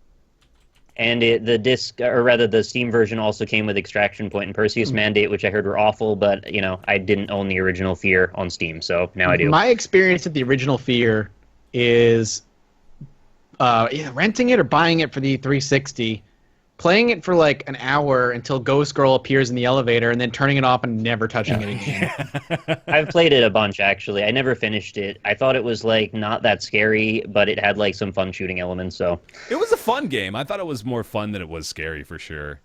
yeah. One of the few horror games I've actually played. Surprisingly. I'm just a bitch, apparently. No, so- I'm a bigger bitch than you, I think, when it comes to those horror games, man. Like, I try to stay far away, but I kind of enjoyed Fear. Who's the bigger bitch? Who's the biggest bitch of them all? I'd like to play that game. I could who's probably the play biggest scary bitch? games fine. Yeah. I could outscare you guys. Sure. I also bought one called In Existence, which I believe is a 2D Metroidvania, if I remember correctly. Just looked interesting. Not really a lot of reason to buy it other than just looked interesting. All right. Something called Investigator, which is a first-person exploration game / puzzle, I believe, possibly with some spooky elements. Again, just was cheap. Thought it looked alright. Lily, Child of Geos is like an RPG. Yeah, Ryan's gonna laugh at that.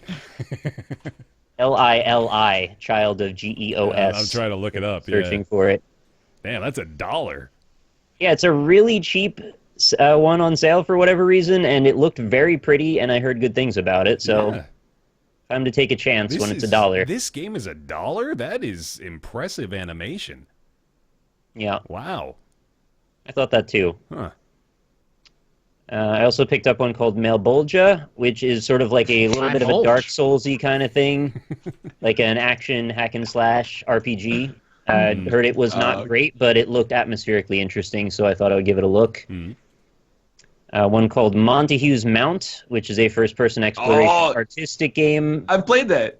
was called one of the greatest accomplishments of Ireland, apparently, which I thought was a very odd thing to say about it, but I was curious. That reflects very poorly on the great and proud nation of Ireland. Because that game is, in my opinion, not very good. Uh-oh. All right. And in Metacritic's opinion, where it has a 39 out of 100 Metascore. Did you play the whole thing, Ryan? No, I played like 2 hours and then was like, I do not want to touch this anymore. Not to be disrespectful, I was like, this game is not good. You know, I love walking simulators and puzzle stuff, so I might like it more than you do. Okay. I bought a copy. Okay. Bought a copy of Nevermind, which is a psychological horror game, first-person perspective, and it's the one that's supposed to be transformative if you're wearing like a pulse sensor. You don't have to wear the pulse sensor, but it senses your fears and then adapts to them. Yeah, I heard about that game before.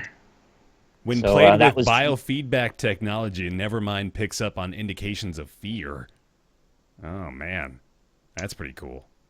Yeah, it's right up there. I'm looking. That sounds like the same kind of technology that lets you know that Milo is a real boy. I know this. Yeah, I've heard it. I'd be curious how good it works.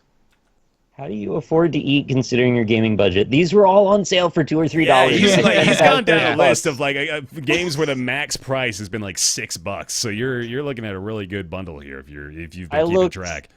I looked far and wide through this whole sale, and I found as many as I could that were super cheap that looked interesting to me. Mm-hmm. There's still several more.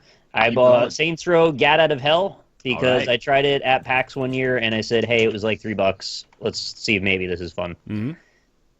And I bought Whispering Willows, which I actually don't remember what that is. 2D side-scrolling puzzle game, I think, with a sort of a macabre sensibility to it. Yeah, okay. Mm-hmm. You know, it's a good point-and-click adventure game that's also horror. It's 60% off. Is Stasis. Stasis was great. Yeah. You should definitely check that out. $10. All right. Right now. I also picked up Everybody's Gone to the Rapture because obviously I couldn't pass up on that. Had to play that eventually. Was waiting for it to come out on PC, and now it is.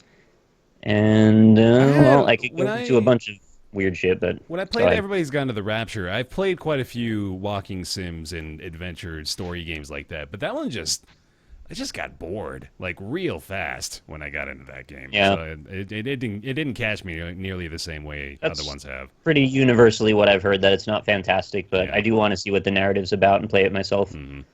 Fair enough. Cool. I think I got one more. I bought Salt and Sanctuary because I plan to stream that at some point. Okay.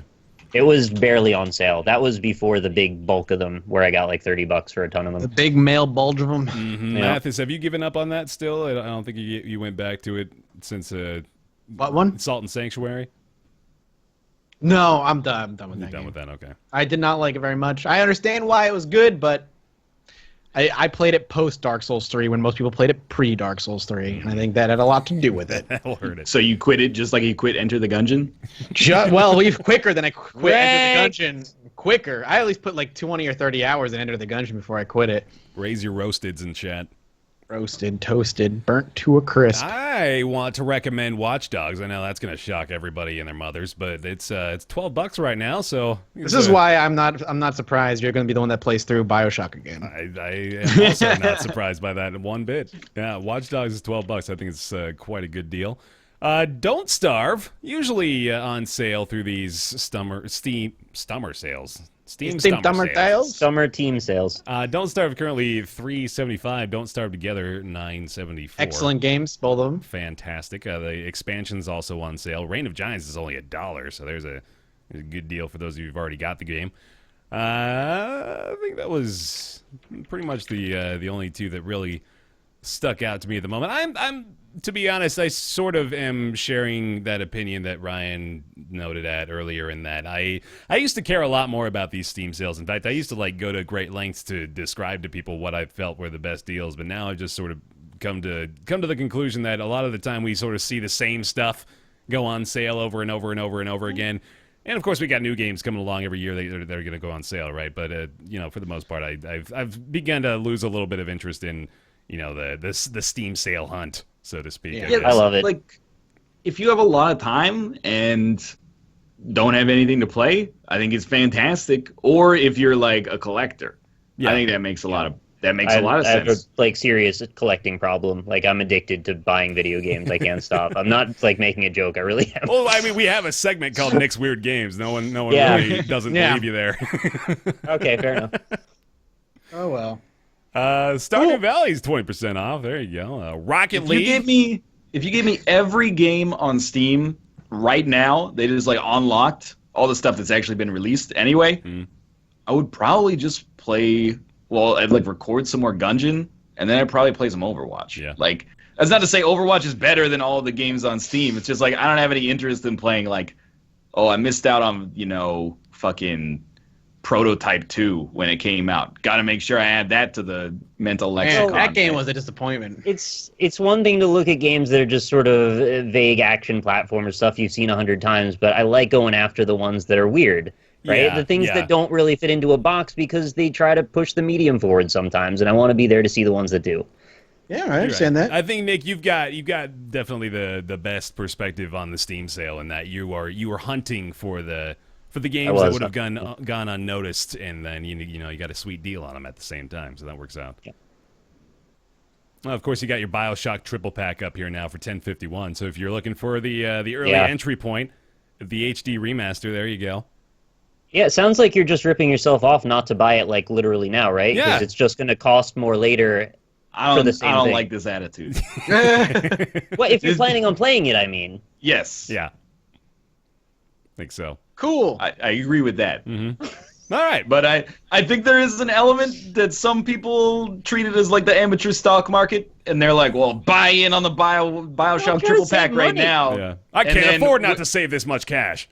Yeah, then when it comes out, they're going to be like, I don't care about this. Like, Oh wow, you got Doom at 40% off. That's a little surprising. That was a that is actually interesting to me as to why Bethesda would discount like a really well received and apparently great selling game like a month and a half after release. Great for consumers, but you gotta feel like this is a bit of a weird decision, but more power to them, I guess. It's Yeah. like the anti-Activision. right. Maybe they hit drop off already. Oh, that's actually a possibility. Yeah, there's been quite the influx of AAA titles that have been taking over the market. So yeah, it's possible Doom is already, it saw its initial wave of success potentially, then maybe hit quite the steep drop off. So yeah, 40% off though. That's a good deal. $36 for That's a Doom. good There you deal. go. All righty, fun. Well, Yay. that'll bring us into Mathas's talking about his Vive then. So Hooray, Vive. Mathas. I have one. Mathas got a Vive. I do have a Vive now. So more VR talk for everybody. Sweet. I really, really, really like it. I get way less motion sick with the Vive than I did with the Oculus. The Oculus, it was a regular occurrence for me. Have been a couple of times where I've gotten pretty sick with the Vive. I would never recommend playing Windlands standing up with the Vive. I almost immediately wanted to throw up. But I find myself like really enjoying the hell out of it. It is as exciting as I remember it being when I tried it the first time, and I'm happy I bought it. I keep having that moment where every time I put the Vive on and I'm playing a game, it's just because it's new probably, but I still keep having that wow moment. Job Simulator has done it the most for me, where I put the Vive on, I'll boot into the game, and I'm just like, oh, this is really cool. Where I've tried to lean on a table, and I just kind of like, your brain is just dumb and keeps forgetting, and you just like lean. Again, I was telling you guys off camera, I dropped something on the ground. I went to go pick it up, and I like went to bend down and like lean on the desk that wasn't there and just fell. Yeah. It's a couple of times where I've noticed I get a little bit sick with Job Simulator. About 20 or 30 minutes in playing, I'll get a little nauseous. But moreover, it's just really, really good, and it's just really impressive technology. I've played Vanishing Realms is that fantasy game. Have you played Vanishing Realms, Ryan? Nah, but everybody that I talk to about VR is like, that is one you 100% have to have on Vive. Yeah, it is. Nick's ready.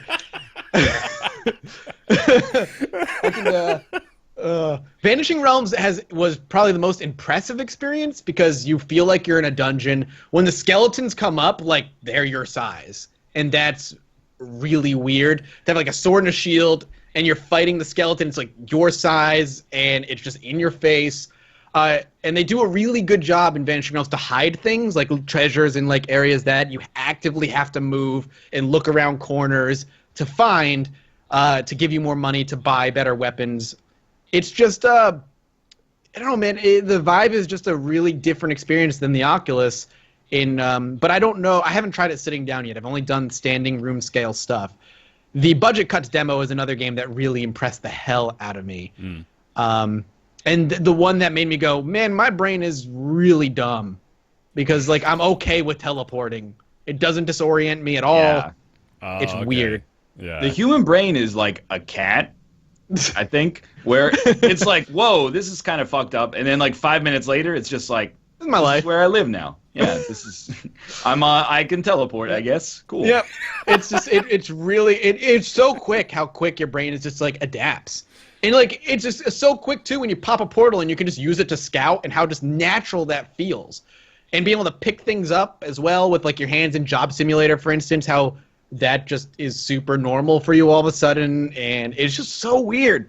But it's very impressive and I really love it. It's cool. And I want to try like Pool Nation VR. I'd like to try some multiplayer stuff. Yeah, to see how well that translates. Pool Nation VR is actually really fun. Yeah. But I like it a lot. I don't know what else to say about it. Like I'm just watching impressive. you. I was watching you pet a little robot dog in the VR setting that just looks so goddamn great. Yeah. So the lab is really cool. My immediate reaction was pet the dog, then slap its ass. Yeah. That was fun. Did you did you play Longbow? That's one I didn't get to try in the lab. Yo, yet. Longbow is by my standards the best game in the lab by far. Like it's so much fun. The one that I played, I've done a handful of the ones in the lab so far. I did like the slingshot one, which was kind of boring. That didn't really. Yeah, it was okay. The secret shop, which is like the Dota shop, you can't really do much other than like look around it. That was kind of cool. That was then going to the aquarium and seeing like a 5D movie, but it just I was like, this is boring. Yeah. Right. The most impressive one is the robot one, where you're in the portal lab room. Yeah, you don't do anything in there though, right? Like it's just you just get to mess with like you do a couple of things where you get to open some drawers and there's like little people in there, and then you get to open up Atlas and spin some things around, and then GLaDOS comes down.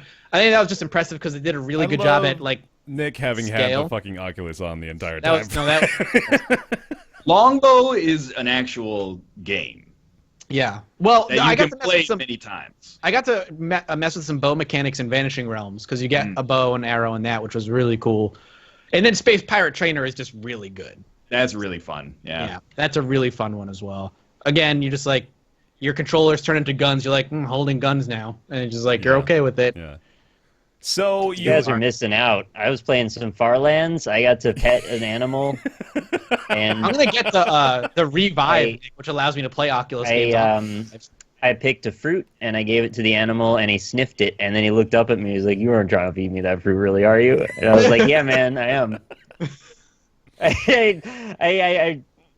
I love Farlands, dude. All right, so. I feel bad for you, man. I do. Because the Vive does have that Revive program that just lets you play Oculus games on your Vive. It does. So, all right. Let me shift back real quick. So, Mathas, with your the list of games you play, what was the one that felt like the most like a game, like a full-fledged game experience? Job Simulator and Vanishing Realms, like those two. The Budget Cuts demo too was really good too. So those three, I think. It's just one of those. They do the best job at making room scale an integral part of the experience, and I really think that's Vive's strong suit right now. And those three really knocked it out of the park for me. Yeah. Saber, whatever it's called. It's not called Lightsaber, but it's called Light Sword Trainer. Light Blade VR is what it's called. It was VR, like $3. It is the lightsaber sound. Yeah, and it's gonna get ripped off of Steam at some point. It has to. All it is like a lightsaber and a droid, like a drone shooting, and you're just deflecting bullets back. It's a cool experience, but I'm like, this is gonna get taken down. Yeah. Because it is a lightsaber. That is all it is, but it's cool, and I enjoy it. I'm like over the novelty of the Vive at this point, and I'm just waiting on games. But I'm having a great time with it. But like, I bought the blue, and I did have a little bit of buyer's remorse. I was like, yeah, there's some whales. There's some for turtles over there. $10, like that is a huge buy-in price. Like $10 for the blue, for what is ultimately a 45-minute experience altogether, was a bit of and it's not interactive. Well, you can, if you touch the fish, they get swim away. Yeah, they're like, oh, and they have fish AI. Everybody, it's great. Yeah. Oh shit, that's that Call of Duty technology. Yeah, they ripped it right off. It'll probably be taken off of Steam before you know it. Then I only did like 2 of the things in the blue. I thought maybe like it was like an old CD-ROM game where there's like 1 game in there and then the rest is like plus 8 awesome modules, right? But Yeah. no, there's 3 awesome modules. You just like watch a whale. You're like, wow, the whale's real big. Yep. But like the way people talk about the blue was actually like, oh my god, the sense of scale when the whale swims by you. And if that had been the first thing I had touched on Vive, I think I'd be like in that boat. But instead, like I'm over the novelty. I'm like, yeah, this feels amazing. Now I want good experiences. The blue is what I use for like my sister came over yesterday to try the Vive, and I'm like, we're gonna start you with this because this is like a cool. Hey, this is what Vive is capable of. Then we'll move you to games. I think the thing I'm most impressed with, and it's really dumb, I guess, is just how with Job Simulator, I guess how interactive they've made that game. Yeah. Being able to just like grab anything and mess with it, it just really makes you feel like. I think that's going to be a challenge for developers from here on out, is making the world more interactive than any games are currently. Being able to just touch and pick up anything and move things, and they all have to have like their own unique sound effect when you do it, and their own unique functionality. And Job Simulator does a really good job of that. Now, granted, they kind of mitigate that because they don't let you go past like the counter, like you're in this little cubicle, so they can control how many things they give you to interact with. But they do a really good job at giving you a lot of shit to just pick up and throw around and throw at people. And if you hit a robot with it, it does things, and it's that's going to be what I'm excited to see, how interactive they make the world. And I think Vanishing Realms also does a good job at taking advantage of that room scale stuff and making you crawl around and look underneath things in secret corners. That's fun. I'm excited.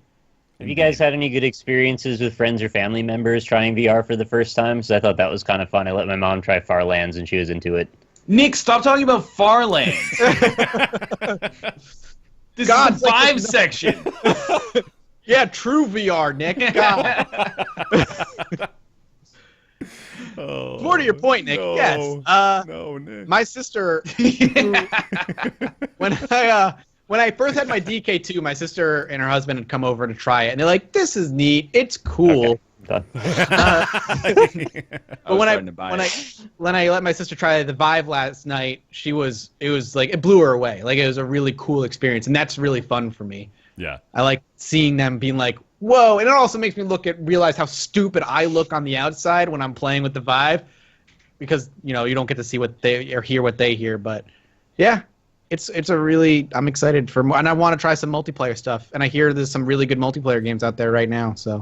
So I've got virtually an obligation here with the Roundtable crew, having now completed 2 out of the 3 main VR peripheral experiences. I basically have to buy the PlayStation VR at this point. But I'm wondering. You don't want to make that mistake, man. You're never going to get the end exactly of it. what I'm getting at. As I wonder if I want to have that buyer's remorse that Nick is clearly alluding to here. So, Ryan, you've been playing your Vive then semi-regularly, I imagine, right? Ryan! Ryan! Come back! It's been fairly irregular, but What is this? I'm tiny head. Yeah. I'm waiting on more transformative stuff. Right now, it's not a knock on the Vive, it's a knock on my setup. Yeah. The way our living room is set up is the only VR-ready space in our apartment. It's too far away from my computer to use it, so I have to use Kate's computer. So it's been inconvenient. I have to kick her off of her computer that she actually uses to stream and render and stuff like that. And that's the main reason I'm not using the Vive more. But the other reason is that I'm waiting on more definitive experiences. But I do need to check Vanishing Realms for sure. And Have you tried Job Simulator? Not yet. No. You really should. It came with your Vive. I know. Yeah. When I'm not just walking, or I'm not just talking the talk when it comes to if you gave me every game on Steam, I would I'm playing Overwatch. Well, like living that the life. cool thing about the job simulator is each one of those jobs is 30 to 45 minutes, and there's 4 of them, so it's a good long experience, and it's really funny. Have you guys tried Farlands? I was just curious. But I will I don't know what the joke is. I'm thinking that maybe I will get another computer, or when we move next year, I'll make my computer closer to a VR-ready space, and then that'll be important. Nick, have you been? I want to ask you the same question that I asked Ryan. Have you been using the Oculus like semi-regularly at least? I wouldn't say semi-regularly, but I have used it a bunch of times, yeah. Mm-hmm. I put it on the other day, and I was watching a bunch of grainy-ass movies. So there's this app that I guess they chose to curate a bunch of content from, and it's got a bunch of VR things that are supposed to be, artful. So I watched a few of those. There was one about an installation artist in New York City that decided to make this really wild picture of an immigrant walking across a crosswalk, and it was like 5 blocks long, and it was kind of awesome to be up on like the 50th floor of a building looking down into New York City in VR. I like that quite a bit. Yeah. But I will say, though, the resolution they filmed it at was garbage, and the screen door effect made it even look worse. Oh. So in about 20 minutes of that, you're going to get a pretty nice headache. Unfortunately, I also watched, there was a Square Pusher music video that they made in cartoons, Ooh, cool. which was quite neat to see in VR. That looked a lot better because it wasn't pre-rendered video. Sorry, not pre-rendered video. It was not film. Yeah, I imagine like animated yeah. sequences are probably a lot easier to digest via VR. You got Bongo Yeah, Buddies? Honestly, though, like watching movies on that sounds like the worst thing. I absolutely couldn't imagine it. You really do get a headache pretty quickly if it's not high enough resolution. I really don't recommend doing that. Yeah, I mean, try it and see what you think, but it's not good. I'd be curious to hear how often that is actually being utilized. People watching full-blown films on their Oculus. Okay, cool. Well, sounds like the Vive's the way to go, though. I'll venture into VR porn between today and next podcast. I'll let you know what it's like. Really did not need to know that. Still say, wait for Vive 2.0. Get that one. For the general consumer, yeah. Probably. Really? It's fucking expensive. Wait for it to be better resolution and cheaper. It's just going to get better. Not even the resolution bothers me because I actually think it's pretty fucking clear. I mean, it could be better. My biggest problem with the Vive is the wires. Like, I get tangled up so quickly in the wires, and I'm like, it's kind of a problem, and I wish there was a more elegant solution. I'm sure there will be at some point. But yeah, the wires are a big problem for me. All right, well, that'll take us out of Mathas's Vive experience into everyone's favorite segment. It's Ask Roundtable. Hooray! Oh yeah. Every week, I can smell. Every week we get a question from our Gmail inbox. That's roundtableyt@gmail.com is where you want to send those questions. Today's question comes from Foster. Foster asks us, "Hi Roundtable, if you had to pick 5 games to recommend to someone who had absolutely no prior gaming experience or knowledge, what would you choose?" This was initially listed as 10, but I decided to reduce it to 5. And he gives sort of some parameters here. We want to assume that we don't know their personal taste. This is a very specific hypothetical person that we're concocting here, by the way. Assume that we don't know their personal taste, and they're roughly the same age as you. So we're looking at like, let's go like with the median age of the call here. Call it like a 28-year-old adult male, okay? The goal is... Oh, I pulled this up that far, huh? All right. Not just you. The goal is not necessarily to pick the best games of all time or games of historical significance, but to try to find something they resonate with or something that shows them the value of games as a medium. So there we go. So sure. 5 games as a collective unit here that we recommend to someone with no prior gaming experience or knowledge whatsoever. Where do we start? What's the entry point? What's the first game that we show them? Well, are we saying these are going to be a hierarchical order list, or are these just going to be 5 games that are of equal importance? Let's just call it, 5 equal importance games. Let's do that. I think that's easier. I thought it was 10 games. I reduced decided it to 5. Yeah, I thought that would be better. Unless we can't come up with 5 and we need more room. Right. All right. So, I'd like to pose Red Dead Redemption as one of my contributions. okay. It's a great, I think great it's contribution. an excellent example of storytelling in games, the high interactivity, higher user autonomy, beautiful vistas to explore, plenty of things to do, and you actually care about the character. Pretty good. Pretty good. I agree. All right, let's go with that. Red Dead Redemption. There's one. What else are we going to go with? You gotta go classics. You gotta get in your Mario. Yeah, at I some think we point. have to do Super Mario Brothers, don't we? It just has to. That's got to be in World there. or 3? Let's do World. I think World. Yeah, Yeah. I think World is a better representation. that at gives this point. that gives them the full-fledged Mario experience. So let's do that. Super Mario World and Red Dead Redemption. Crusader Kings 2 with all the expansions. With the Brave New World expansion. I want to say that we should probably try to keep them like easy to access, so nothing terribly complex. I also sort of feel like, well, I don't know. I guess the issue of we don't want to necessarily provide them games just based on historical significance. So we don't necessarily need to do things like Tetris or Pong or anything like that. So just based on like the best experience, I'm gonna be a little bit of a homer and play the games as art card and say Shadow of the Colossus. At least you didn't say Halo. Okay. I take issue with Shadow of the Colossus because of the controls, but I also do appreciate its value. I can empathize with that. Ryan Will. Smith from The Binding of Isaac. No, I don't think if you're gonna be like, hey, I've never played games before. What do I need to know games? We'll be like, well, here's one with 400 items that all interact with each other. Right? I think you throw in one of the Rock Bands. Intuitive controls. Yeah. It's 1-to-1 with real life. Lots of fun, social experience. Is it one of the best 5 games of all time? Probably not. But if you're showing video games off for the first time, I think people will be really excited for a Rock Band game. I like that. Yeah. Either Rock Band or Guitar Hero. I think maybe Rock Band would be a little intimidating just because it actually like builds off of the existing music game architecture. But yeah, I like that. We may end up going up to 10 now because we've gone pretty quickly.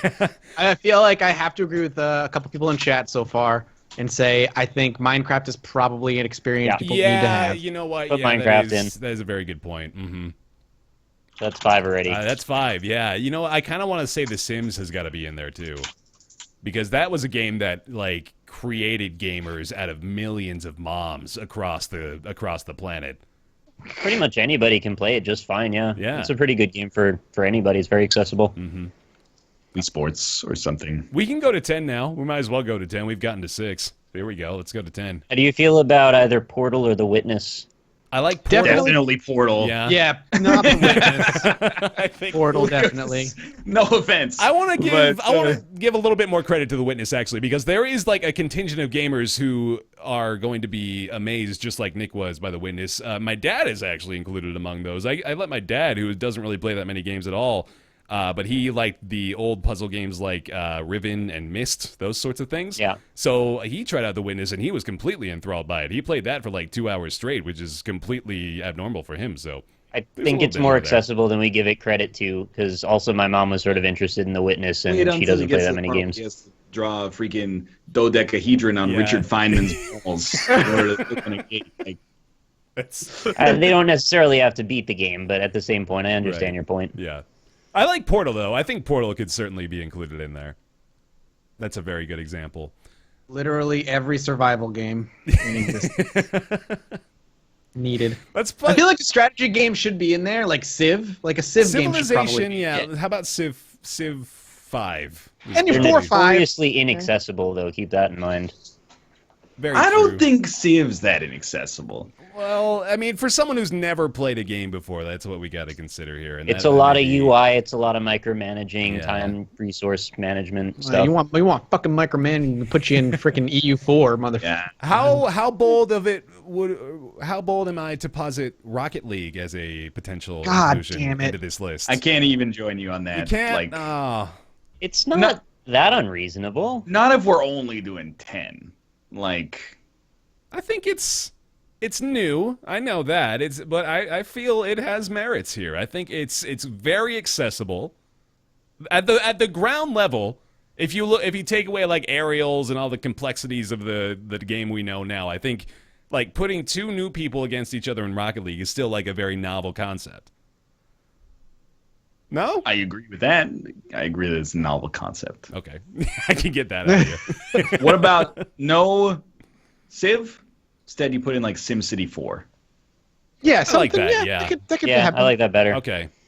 So And I was gonna say, what about like one RPG put in there, a classic like BioWare, like either the Star Wars Knights of the Old Republic or maybe like Mass Effect 1.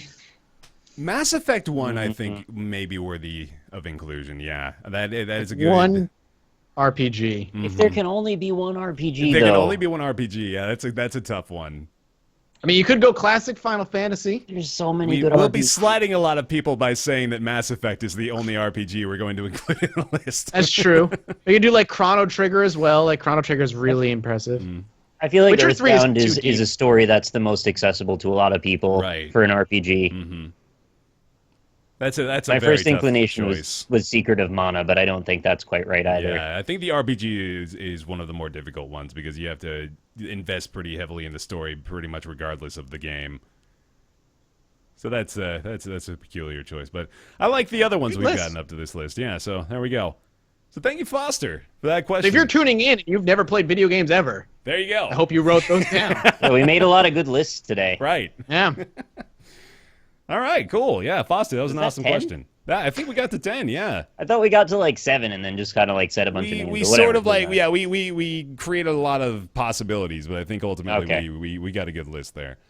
Play The Witness. Play. Oh, try Farlands if you haven't already. I recommend that one. Okay, cool. Foster, thanks for the question. If you have got a question like that or completely unlike that, go ahead and send it over to roundtableyt@gmail.com. It's down there on the bottom. I finally added the email address to the slate on the stream. So Hooray. yeah, I'm a genius. We need your questions. Please do send them. Indeed. And now it's time for everybody's favorite segment. After that favorite segment is Nick's Weird Games. Nick's Weird Games is a segment we do every week. Nick's going to go get a weird game from his catalog of so many Nick's Weird Games. We're going to try to guess what it is based on hints and contextual clues.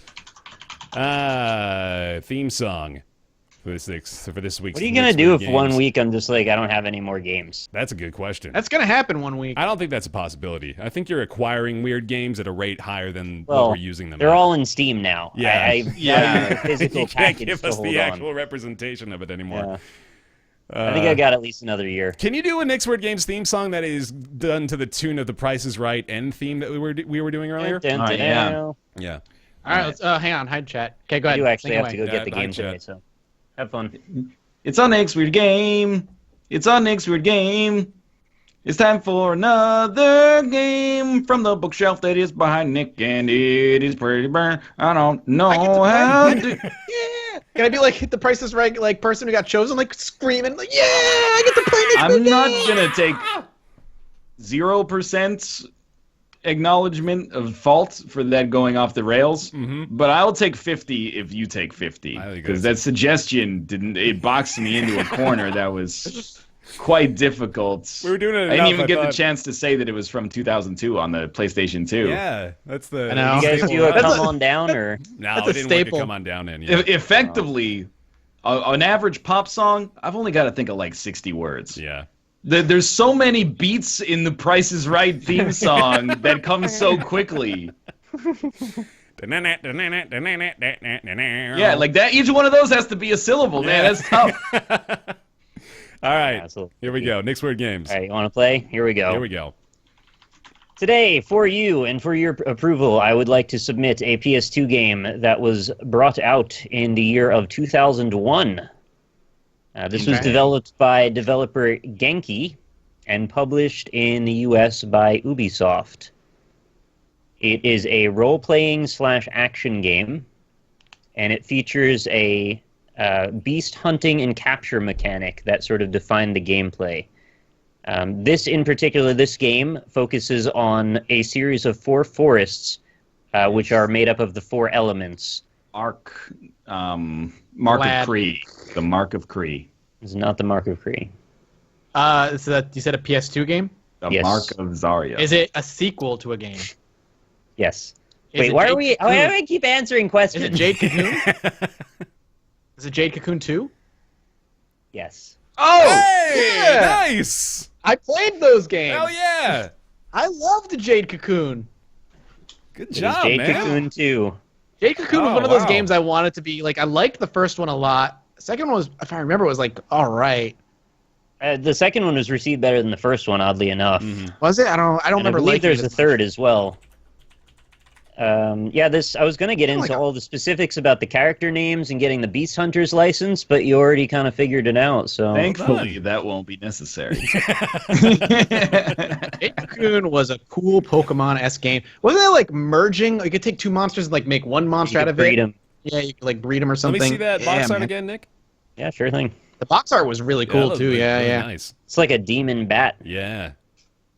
Awesome. like a ruined city or something. Hey, we got a point, man. Goddamn, I forgot Oh, what yeah. that felt like. Mushrooms.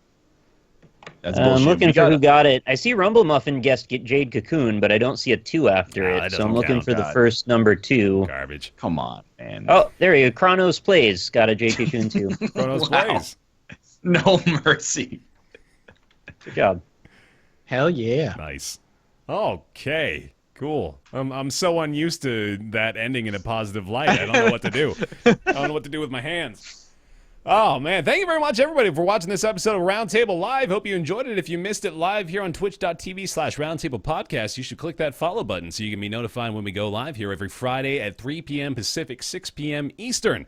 We should all be here. We all are going to be here next week, right? I'm pretty sure most of our traveling is taken care of for at least a little while. Yeah, I'm so. good until August. All right. There we go. Same Z. So we'll all be here next week, July 8th. You can catch the VOD over on our YouTube channels, BaerTaffy, Mathas Games, and Rock Lee Smile. You can also catch the audio-only version of the podcast on iTunes and SoundCloud. You can rate the show 5 stars on iTunes. We really appreciate that.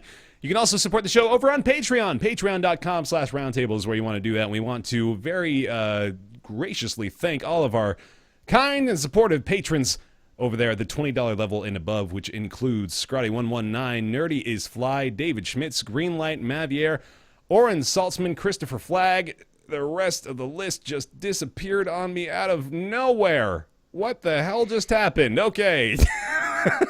That's a new feature. Shit. Well, it's gone. Thank you, everyone Thank else. you. Oh, fuck. You're awesome. Sincere thanks to you guys. You're what makes us able to do this. We do appreciate you greatly. If you didn't support Yeah. the Patreon, I- consider it. I'm gonna pitch Roundtable Live as a panel at PAX Prime. Ooh. Let's do it. Uh-oh. Then I got to go to PAX Prime. Yeah, that's a That's- problem. We got to fund Nick's flight to PAX. Okay, sorry, the list completely went kaput on me, but thank you very much still to those of you who are supporting over there on Patreon. We really do appreciate that. And also, you can follow us at Roundtable PC on Twitter and discuss the show over on Reddit. That's roundtablepodcast.reddit.com or reddit.com/r/roundtablepodcast, whatever you want to do. And that's going to do it. So we'll catch you next week. Thank you very much for watching, and we will see you next time. Goodbye. Goodbye. That's really See ya. loud. Hey, Oh, guys. I did it again.